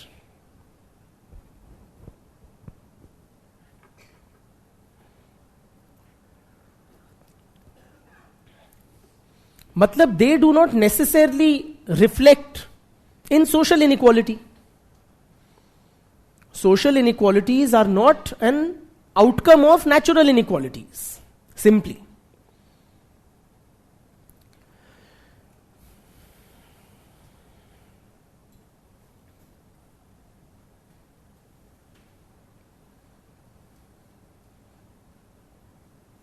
Bluntly मुझे ये बताओ ना कि are the richest people also the most intelligent? Are the rich? Or can there be more intelligent people in the lower strata than the rich? Or the most, intelligent or the most beautiful or the most, whatever, powerful, or the tallest, or whatever. Whatever nature has made us different, does that really explain social inequalities, yani differences in wealth and power and prestige? क्या मुकेश अंबानी सबसे सुंदर है? Clearly not, visibly not. क्या वो सबसे intelligent है etcetera? There possibly in his own office there may be many more very gifted, very intelligent, business acumen, सब कुछ होगा उनके पास. So what explains social inequality if not natural inequality? The accident of birth. Why is Mukesh Ambani where he is? Because he was born in the Ambani household. Is Rahul Gandhi better example? The most capable politician. Whatever it takes to reach the top in politics. Now politics is a mad world, right? Dog eat dog world. So is he the most, whatever it takes kind of a politician? Clearly, within the Congress party, you will find far more capable, politically capable persons than Rahul Gandhi. But why is he at the top? Because he was born in the right family. Yes or no? So simply, social inequalities are not necessarily a reflection of natural inequalities. Right?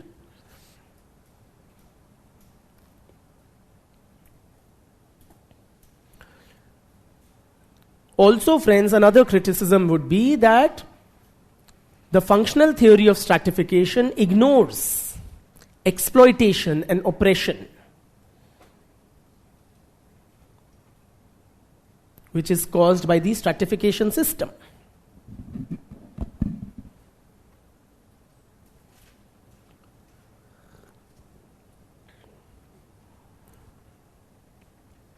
It ignores the exploitation and oppression, which is an outcome of or a result of stratification system.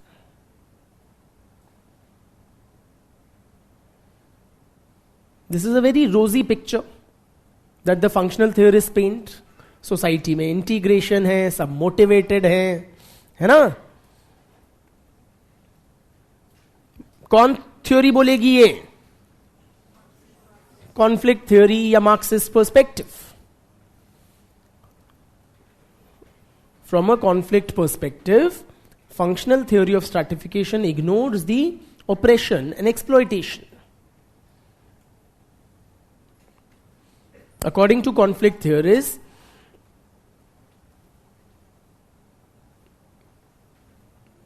ये जो haves और have nots का बंटवारा है, is it beneficial? नहीं. Have nots का खून चूस लेते हैं बुर्जुआ. यस और no?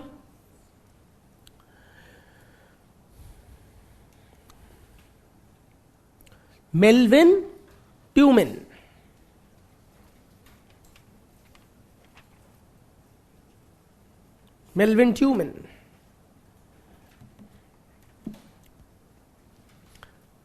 he has outlined a very detailed point-by-point critique of Davis and Moore's theory of stratification. ठीक है? It's like a point-by-point rebuttal of whatever Davis and Moore argue in their paper titled Some Principles of Stratification. इसका paper नहीं है ये, Davis and Moore का है, कहीं लिख लो. ठीक? Melvin Tyumen criticizes Davis and Moore's theory point by point as follows.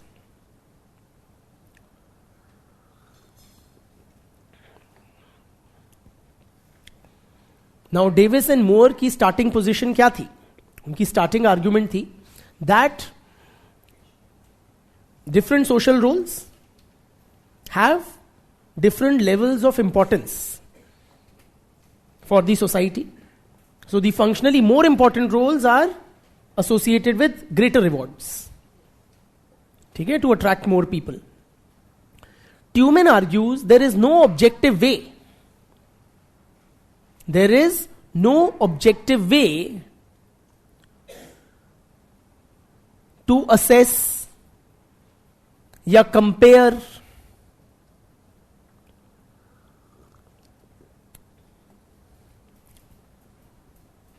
the functional importance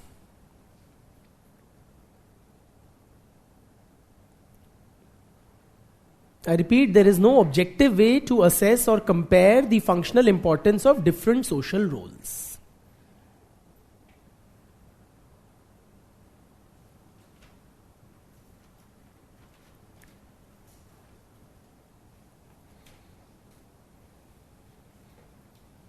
Meaning what, friends? That every role in its own way will be important for the society. For example, which role is functionally more important for the society? You tell me. The role of a soldier or the role of a CEO? दोनों का अपना अपना स्थान है समाज में. समाज को दोनों की काफी आवश्यकता है. Yes or no?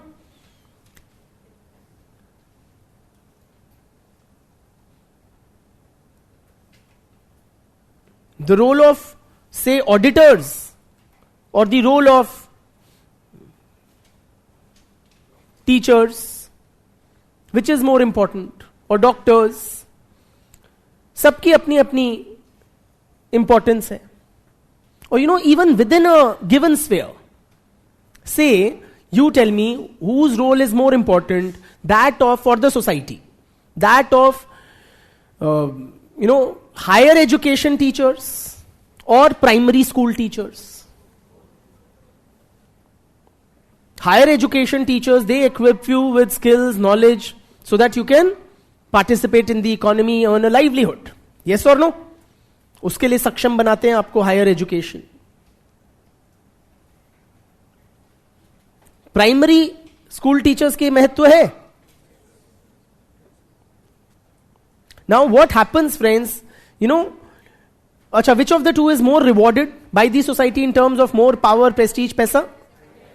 Higher education teachers compare to primary school teachers. But does that mean that primary school teachers are contributing less to the society? One could always argue that their role is far more foundational. वो नींव रख रहे हैं समाज की, समाज के future की. Yes or no?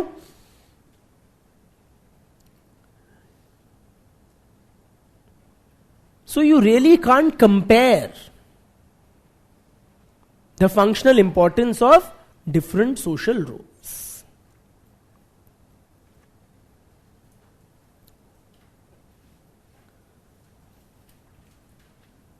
एक ऑफिस में मैनेजर की ज्यादा इंपॉर्टेंस है या पियोन की, मतलब समाज के लिए, क्लीनर की, स्वीपर की? स्वीपर का रोल भी बहुत इंपॉर्टेंट है. You know what happens, those roles which are more highly rewarded, we assume them to be more important. आपको लगता है मैनेजर की ज्यादा तनख्वाह है, ज्यादा इज्जत है, इसलिए उसका रोल ज्यादा इंपॉर्टेंट है, rather than it being the other way around. According to the theory, it should be that those roles which are more important should be more paid, better paid, or better, you know, more power, prestige. Are you with me? But the work of the sweeper or the cleaner is as important. If the sweepers don't clean the premises, say if they don't clean up here, can the teacher do his job? No. We can't sit in filth and, yes or no? So point is, friends, that different social roles have their own importance and you cannot objectively compare the societal contribution or functional importance of different social roles. कहते हैं Melvin Tyumen.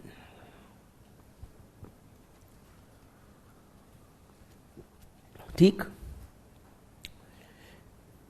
Secondly, may I, Davis and more क्या कहते हैं कि we need to, you know, for the functionally more important social roles, we need to identify the people with the competence. Few people have those abilities to perform the functionally more important roles. Right? Tyumen क्या कहते हैं कि मतलब समाज में कुछ, you know, according to Davis and Moore, कुछ ही लोग हैं जो काबिलियत रखते हैं फंक्शनली इंपॉर्टेंट रोल्स को निभाने की या कर पाने की. ट्यूमेन क्या कहते हैं, that the talent pool in the society में बी फार वाइडर. मतलब डिफरेंशियल रिवॉर्ड्स और high rewards may not be necessary to attract.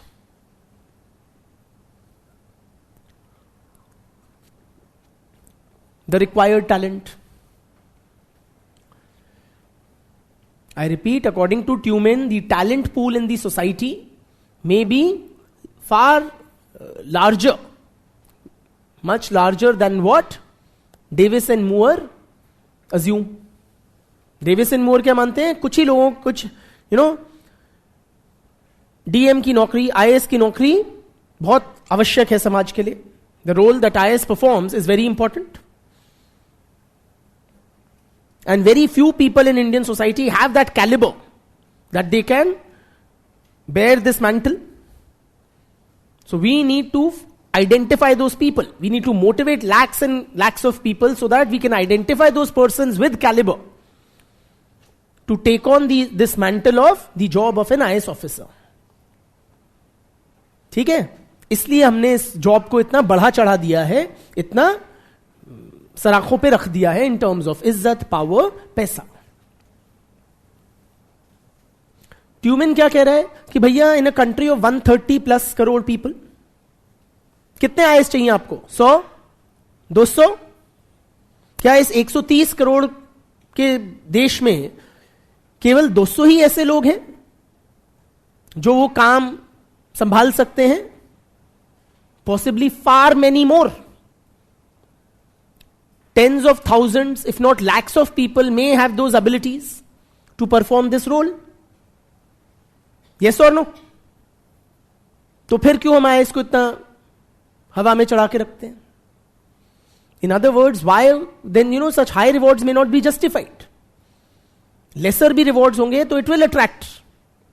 ये नहीं है कि इस समाज में ऐसे बस 100 ही हीरे हैं जो आईएएस की गद्दी संभाल सकते हैं. Are you with me?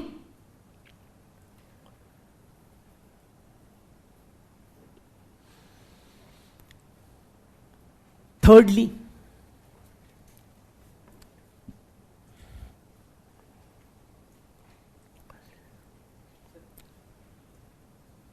write out quickly.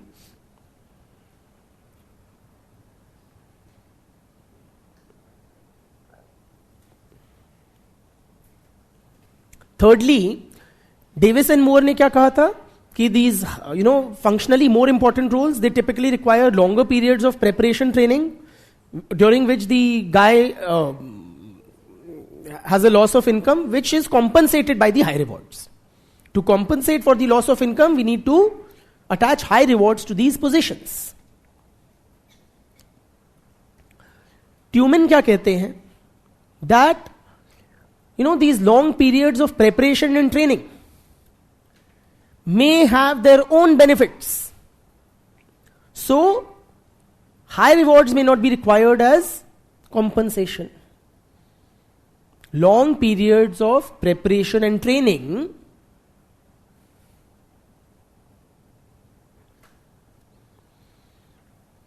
has its own rewards. Has its own rewards. So compensation may not be required. Simply, हमने क्या कैलकुलेट किया था? How much are you losing? 12 lakh in 2 years at 50,000 bucks a month. Right? What your contemporaries straight out of college who are working in the private sector, they are earning. इसलिए Davis and more ने कहा हमें आपको attract करना है, 12 लाख के लिए compensate करना है, इसलिए हम आईएएस की पोजीशन को इतना बड़ा चढ़ा रहे हैं. But this long periods of preparation and training, do you have any benefits or advantage over your contemporaries who are in the corporate sector? क्या? Yes, you're gaining knowledge. Your horizons are widening. Yes or no? जीवन में ऐसे ऐसे तरीके जो कभी सोचा नहीं था, अब वो दिमाग खुल रहा है. नए नए सोचने के नजरिए आप अक्वायर कर रहे हो. पर्सनालिटी डेवलपमेंट हो रहा है. Yes or no? You have all the time in the world to philosophize or delve into the deeper mysteries of life. आप वेल्ले हो. You are not bound by a 10 to 9 kind of a job office schedule. You don't have to bear with office politics. You don't have to bear with managing money and the responsibilities which come with it. Yes or no? आप ऐश कर रहे हो. ठीक है, जो आपके office going contemporaries नहीं कर रहे, वो पिस रहे हैं. तो समाज क्यों आपको कॉम्पनसेट करे इन टर्म्स ऑफ आपकी आरती उतारे अगर आप आईएएस बन जाओ. ठीक है, एवं ही हमने इनको इतना चढ़ा रखा है. चलो माना, even if for a moment we concede that this loss of income which you are undertaking needs to be compensated और मेड गुड. कितना हुआ आपका नुकसान? 12 lakh. In other words what the society owes to you.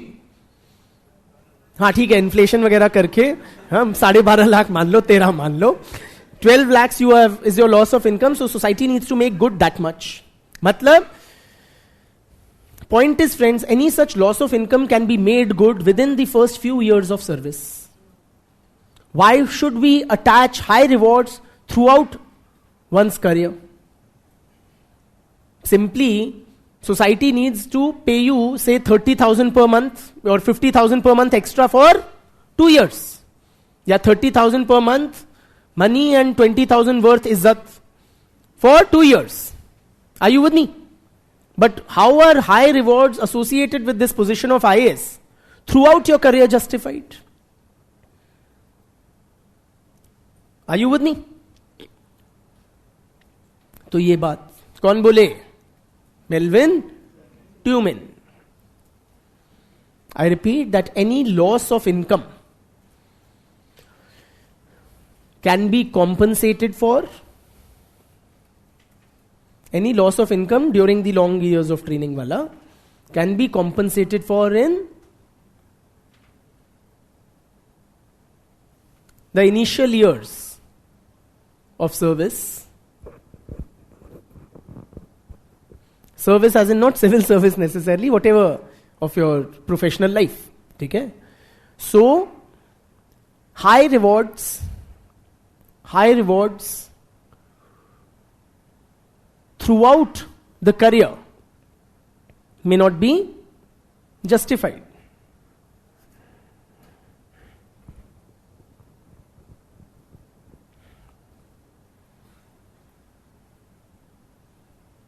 ठीक? Davis and Moore क्या कहते हैं कि जो हाई रिवॉर्ड्स होते हैं वो मोटिवेट करते हैं. High rewards attach to the functionally more important roles motivate. Yes और नो? डेविस एंड मूअर कहते हैं भैया स्ट्रैटिफिकेशन सिस्टम मोटिवेट नहीं करता, उल्टा डीमोटिवेट करता है. डीमोटिवेट करता है. Who? Those who are in the lower strata.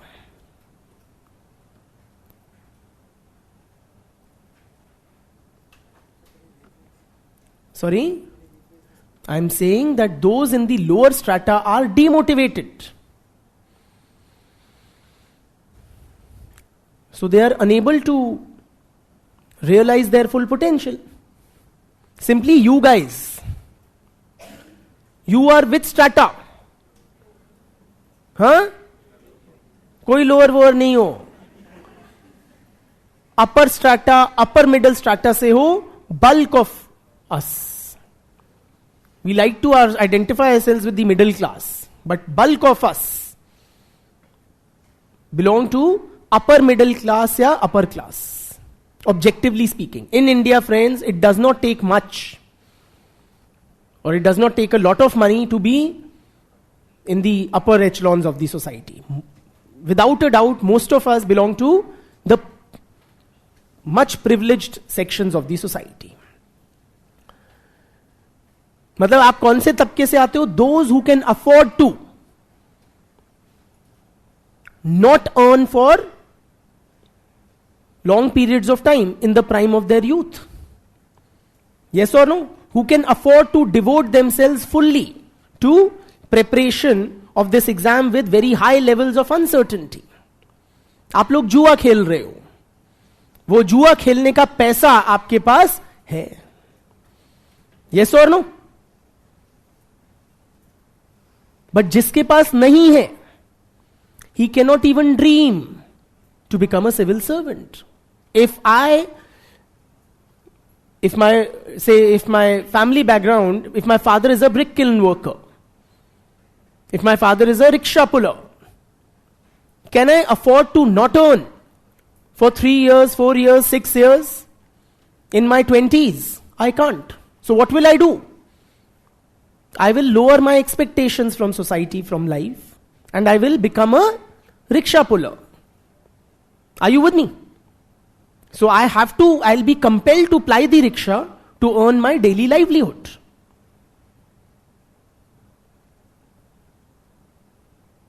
Yes or no? So those in the lower strata will be demotivated because they have been denied opportunities by the society.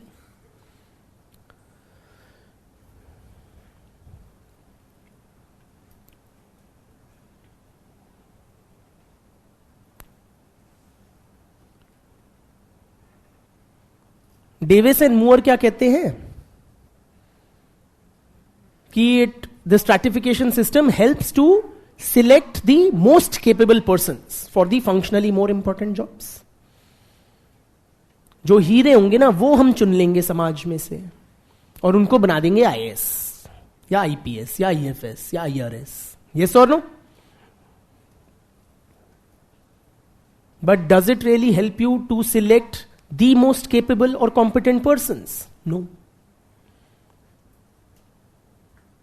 Do you acknowledge there may be persons with greater ability, more capacity for hard work, etc. than you amongst the lower classes? Yes or no?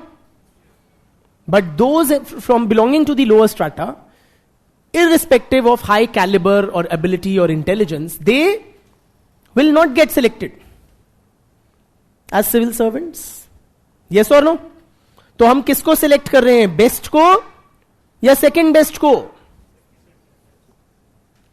हमने अपना for the functionally more important jobs which require long periods of training, क्या गरीब का बच्चा doctor या IAS बन सकता है? बहुत कठिन है. थ्योरेटिकली ओपन है मैडम, ठीक है, बहुत कठिन है. मेडिकल कॉलेज की फीस देने के लिए मेरे पास पैसे नहीं है, बच्चे को एक्सपेंसिव कोचिंग कराने के लिए मेरे पास पैसे नहीं है, दिल्ली शहर में जाके भेज के पढ़ने के लिए कमरा लेके 15,000 रुपए का जीवन के लिए पैसे नहीं है. मेरा बच्चा बहुत काबिल है. सॉरी, 20,000. हाँ, you can afford it, you belong to that strata, right? And those who can't, whatever be the capabilities of the persons in those lower strata, they will be not selected. Yes or no? So we are not selecting the most capable persons thanks to the stratification system. जो lower strata में talent है वो मर रहा है, waste हो रहा है, rather than being harnessed, instead of being harnessed.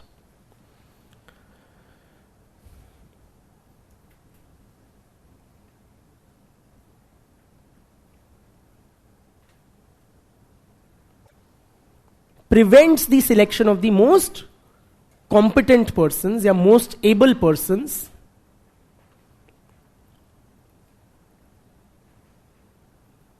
for the functionally most important roles. I repeat, the stratification system prevents the selection of the most able persons for the functionally most important roles. Full stop. Particularly,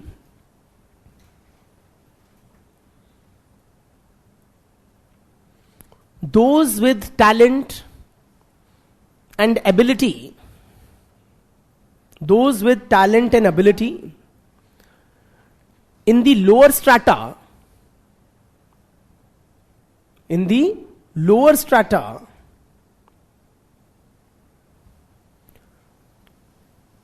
are denied opportunity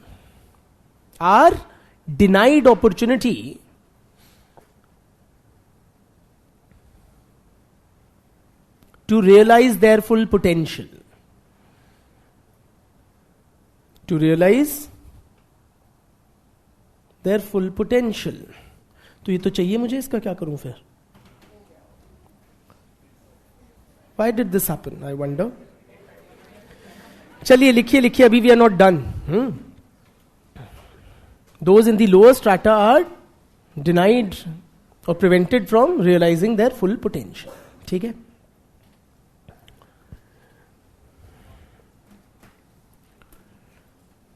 Finally friends, finally मतलब Melvin ट्यूमन का finally, class का नहीं. Finally ट्यूमन, क्या नाम है तुम्हारा?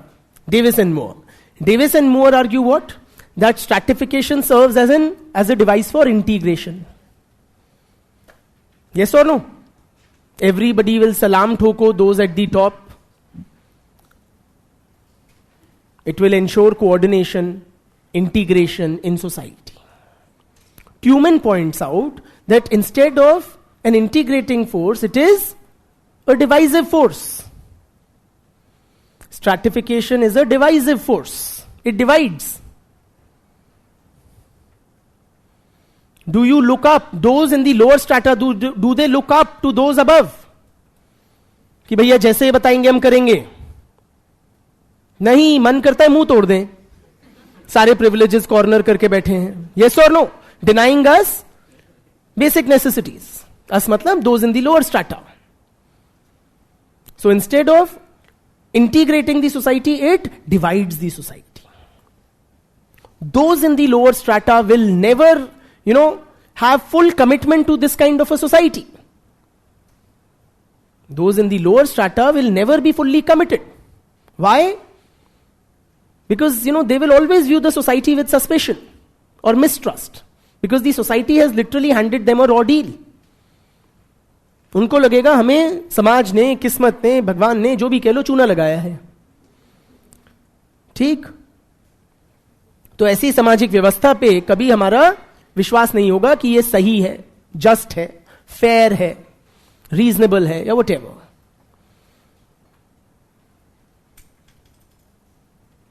तो क्या करेंगे हम लोग eventually?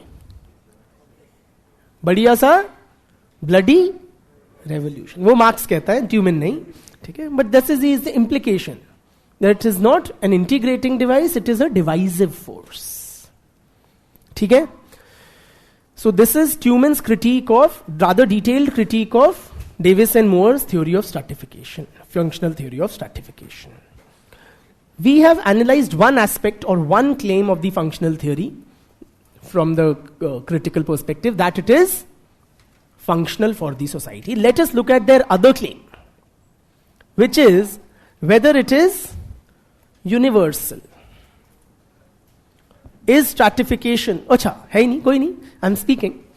Now we will investigate the other claim, whether social stratification is universal.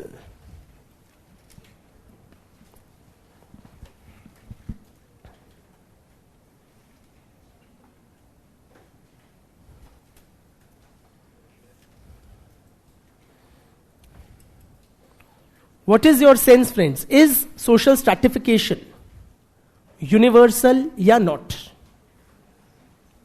Or are the functional, so the functionalists are right or wrong on this count, that it exists in every society? What's your sense? It did not exist during primitive communism, he claims. Brother?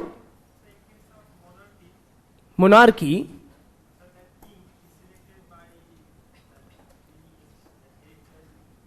So? So it is a stratified society. Why only monarchy? Even democracies, don't they have stratification? Some people, Modi ji is far more powerful than I am. Yes or no? Brother? It is present everywhere, but everywhere it is not equally rigid. It is not equally rigid. Point well taken. There is what? Stratification is universal.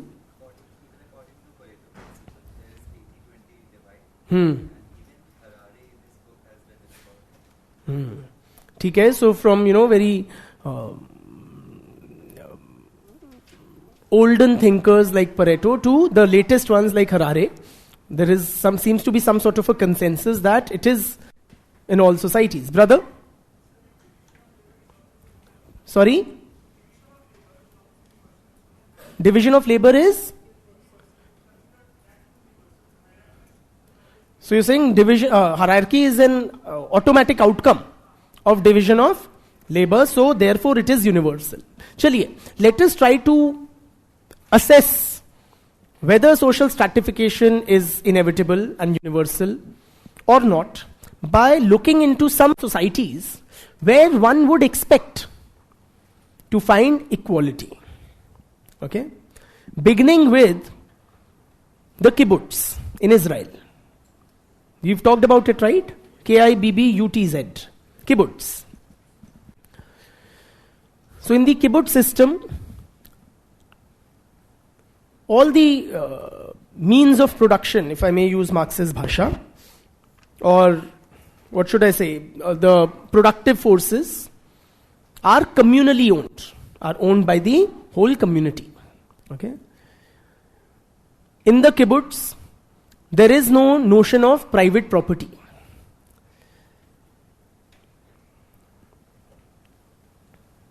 In the kibbutz,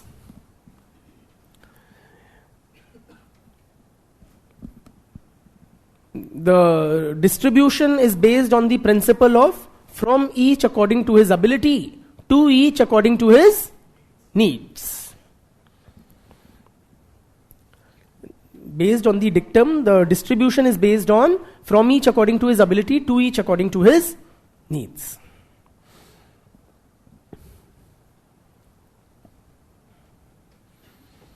In other words, inequalities of wealth are absent in the kibbutz. Simply, inequalities of wealth are absent in the kibbutz.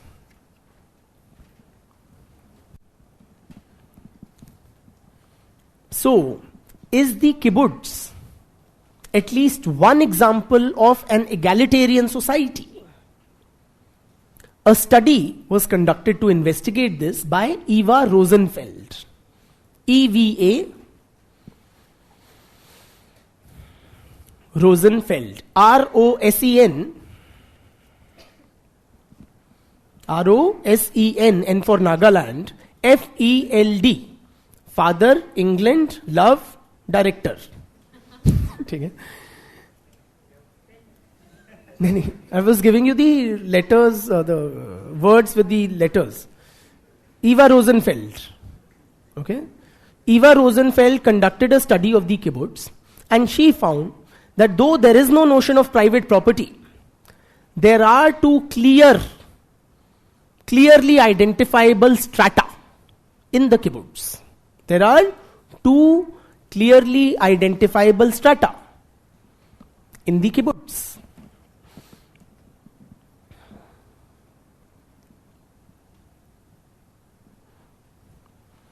You have one strata of, yes, I said there are two clearly identifiable strata in the kibbutz, according to Rosenfeld. One strata is that of leader managers. Leader managers. They constitute one strata, and the other strata is of the ordinary members of the kibbutz. Ordinary members of the kibbutz.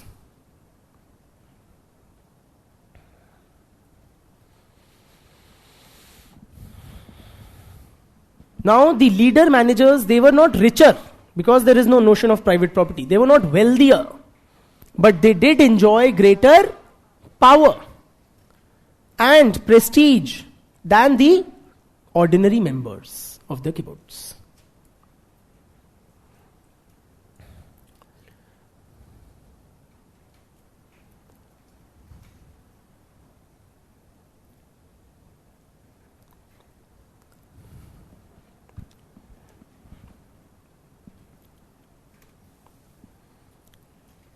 क्यों? साफ बात है, काम निकलवाना है. अगर आपको किसी से काम निकलवाना है तो जिसको काम निकलवाना है, he will have to command greater authority.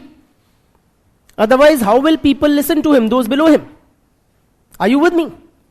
So, the position of the leader manager was associated with greater power and prestige. Clear? Another example let us take. The Eastern Bloc countries during the Cold War period. Eastern Bloc countries during the Cold War period.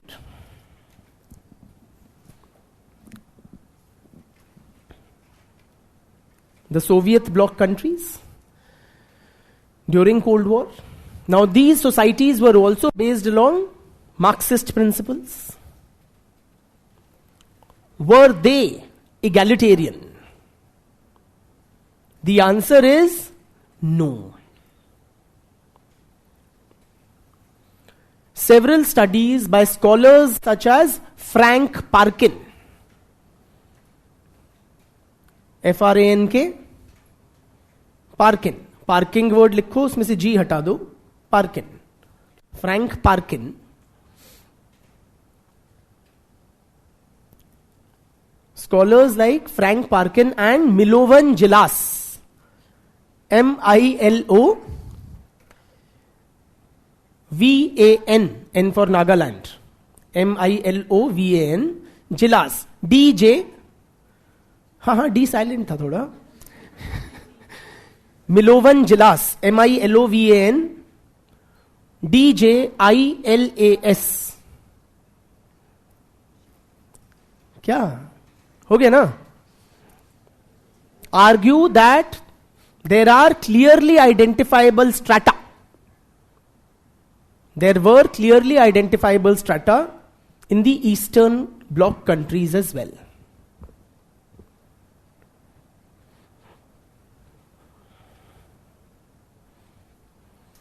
I'll briefly elaborate on Gilas's views. Okay, so Gilas, basically, he was a very interesting fellow. He was a former president of Yugoslavia. He was a communist, committed communist. Also became the president of Yugoslavia, which was an Eastern Bloc country during the Cold War period. He tried to reform communism from within in Yugoslavia, for which he was ousted from power. Later on, he became a dissident. He wrote a book titled The New Class. New Class. In this book, Gilas argues that a new class rules in the Eastern Bloc, which is more exploitative, more oppressive than the bourgeois in the West. A new class rules in the Eastern Bloc, which is more exploitative and more oppressive than the bourgeois in the capitalist West. Did I mention him earlier? Gilas? Not the name, but the bath I discussed. So his argument was, in the West you have countervailing powers, or power is dispersed, political power with the politicians and economic power with the businesses, etc. And then you have civil society organizations, consumer or protection bodies, media, opposition parties. So there are a lot of checks and balances. But in the Eastern Bloc, those who control the party machinery, they are all powerful. And they are using this power to serve their own interests. The regimes are totalitarian, enjoying unchecked total power. Okay? After this book, Gilas was sentenced to another 7 years in prison. He was already serving a 3-year prison term. And not for corruption, misgovernance or any such thing, but for ideological dissent.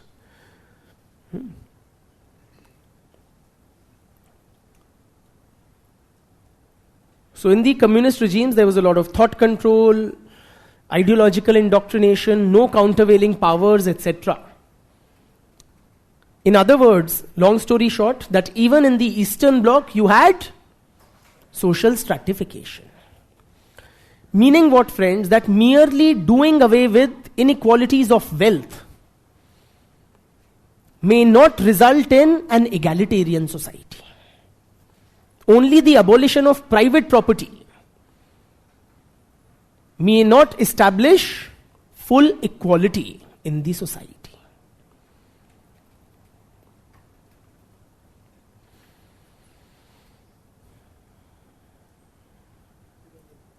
Sorry? I said that only abolition of wealth inequalities, private property, may not be sufficient to establish an egalitarian society.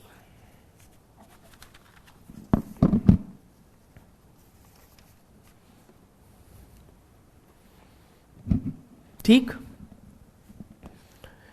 And I think it was Harlambos where I read, it had a very beautiful line which said that just because the egalitarian society has not been established does not mean that societies should stop striving for it.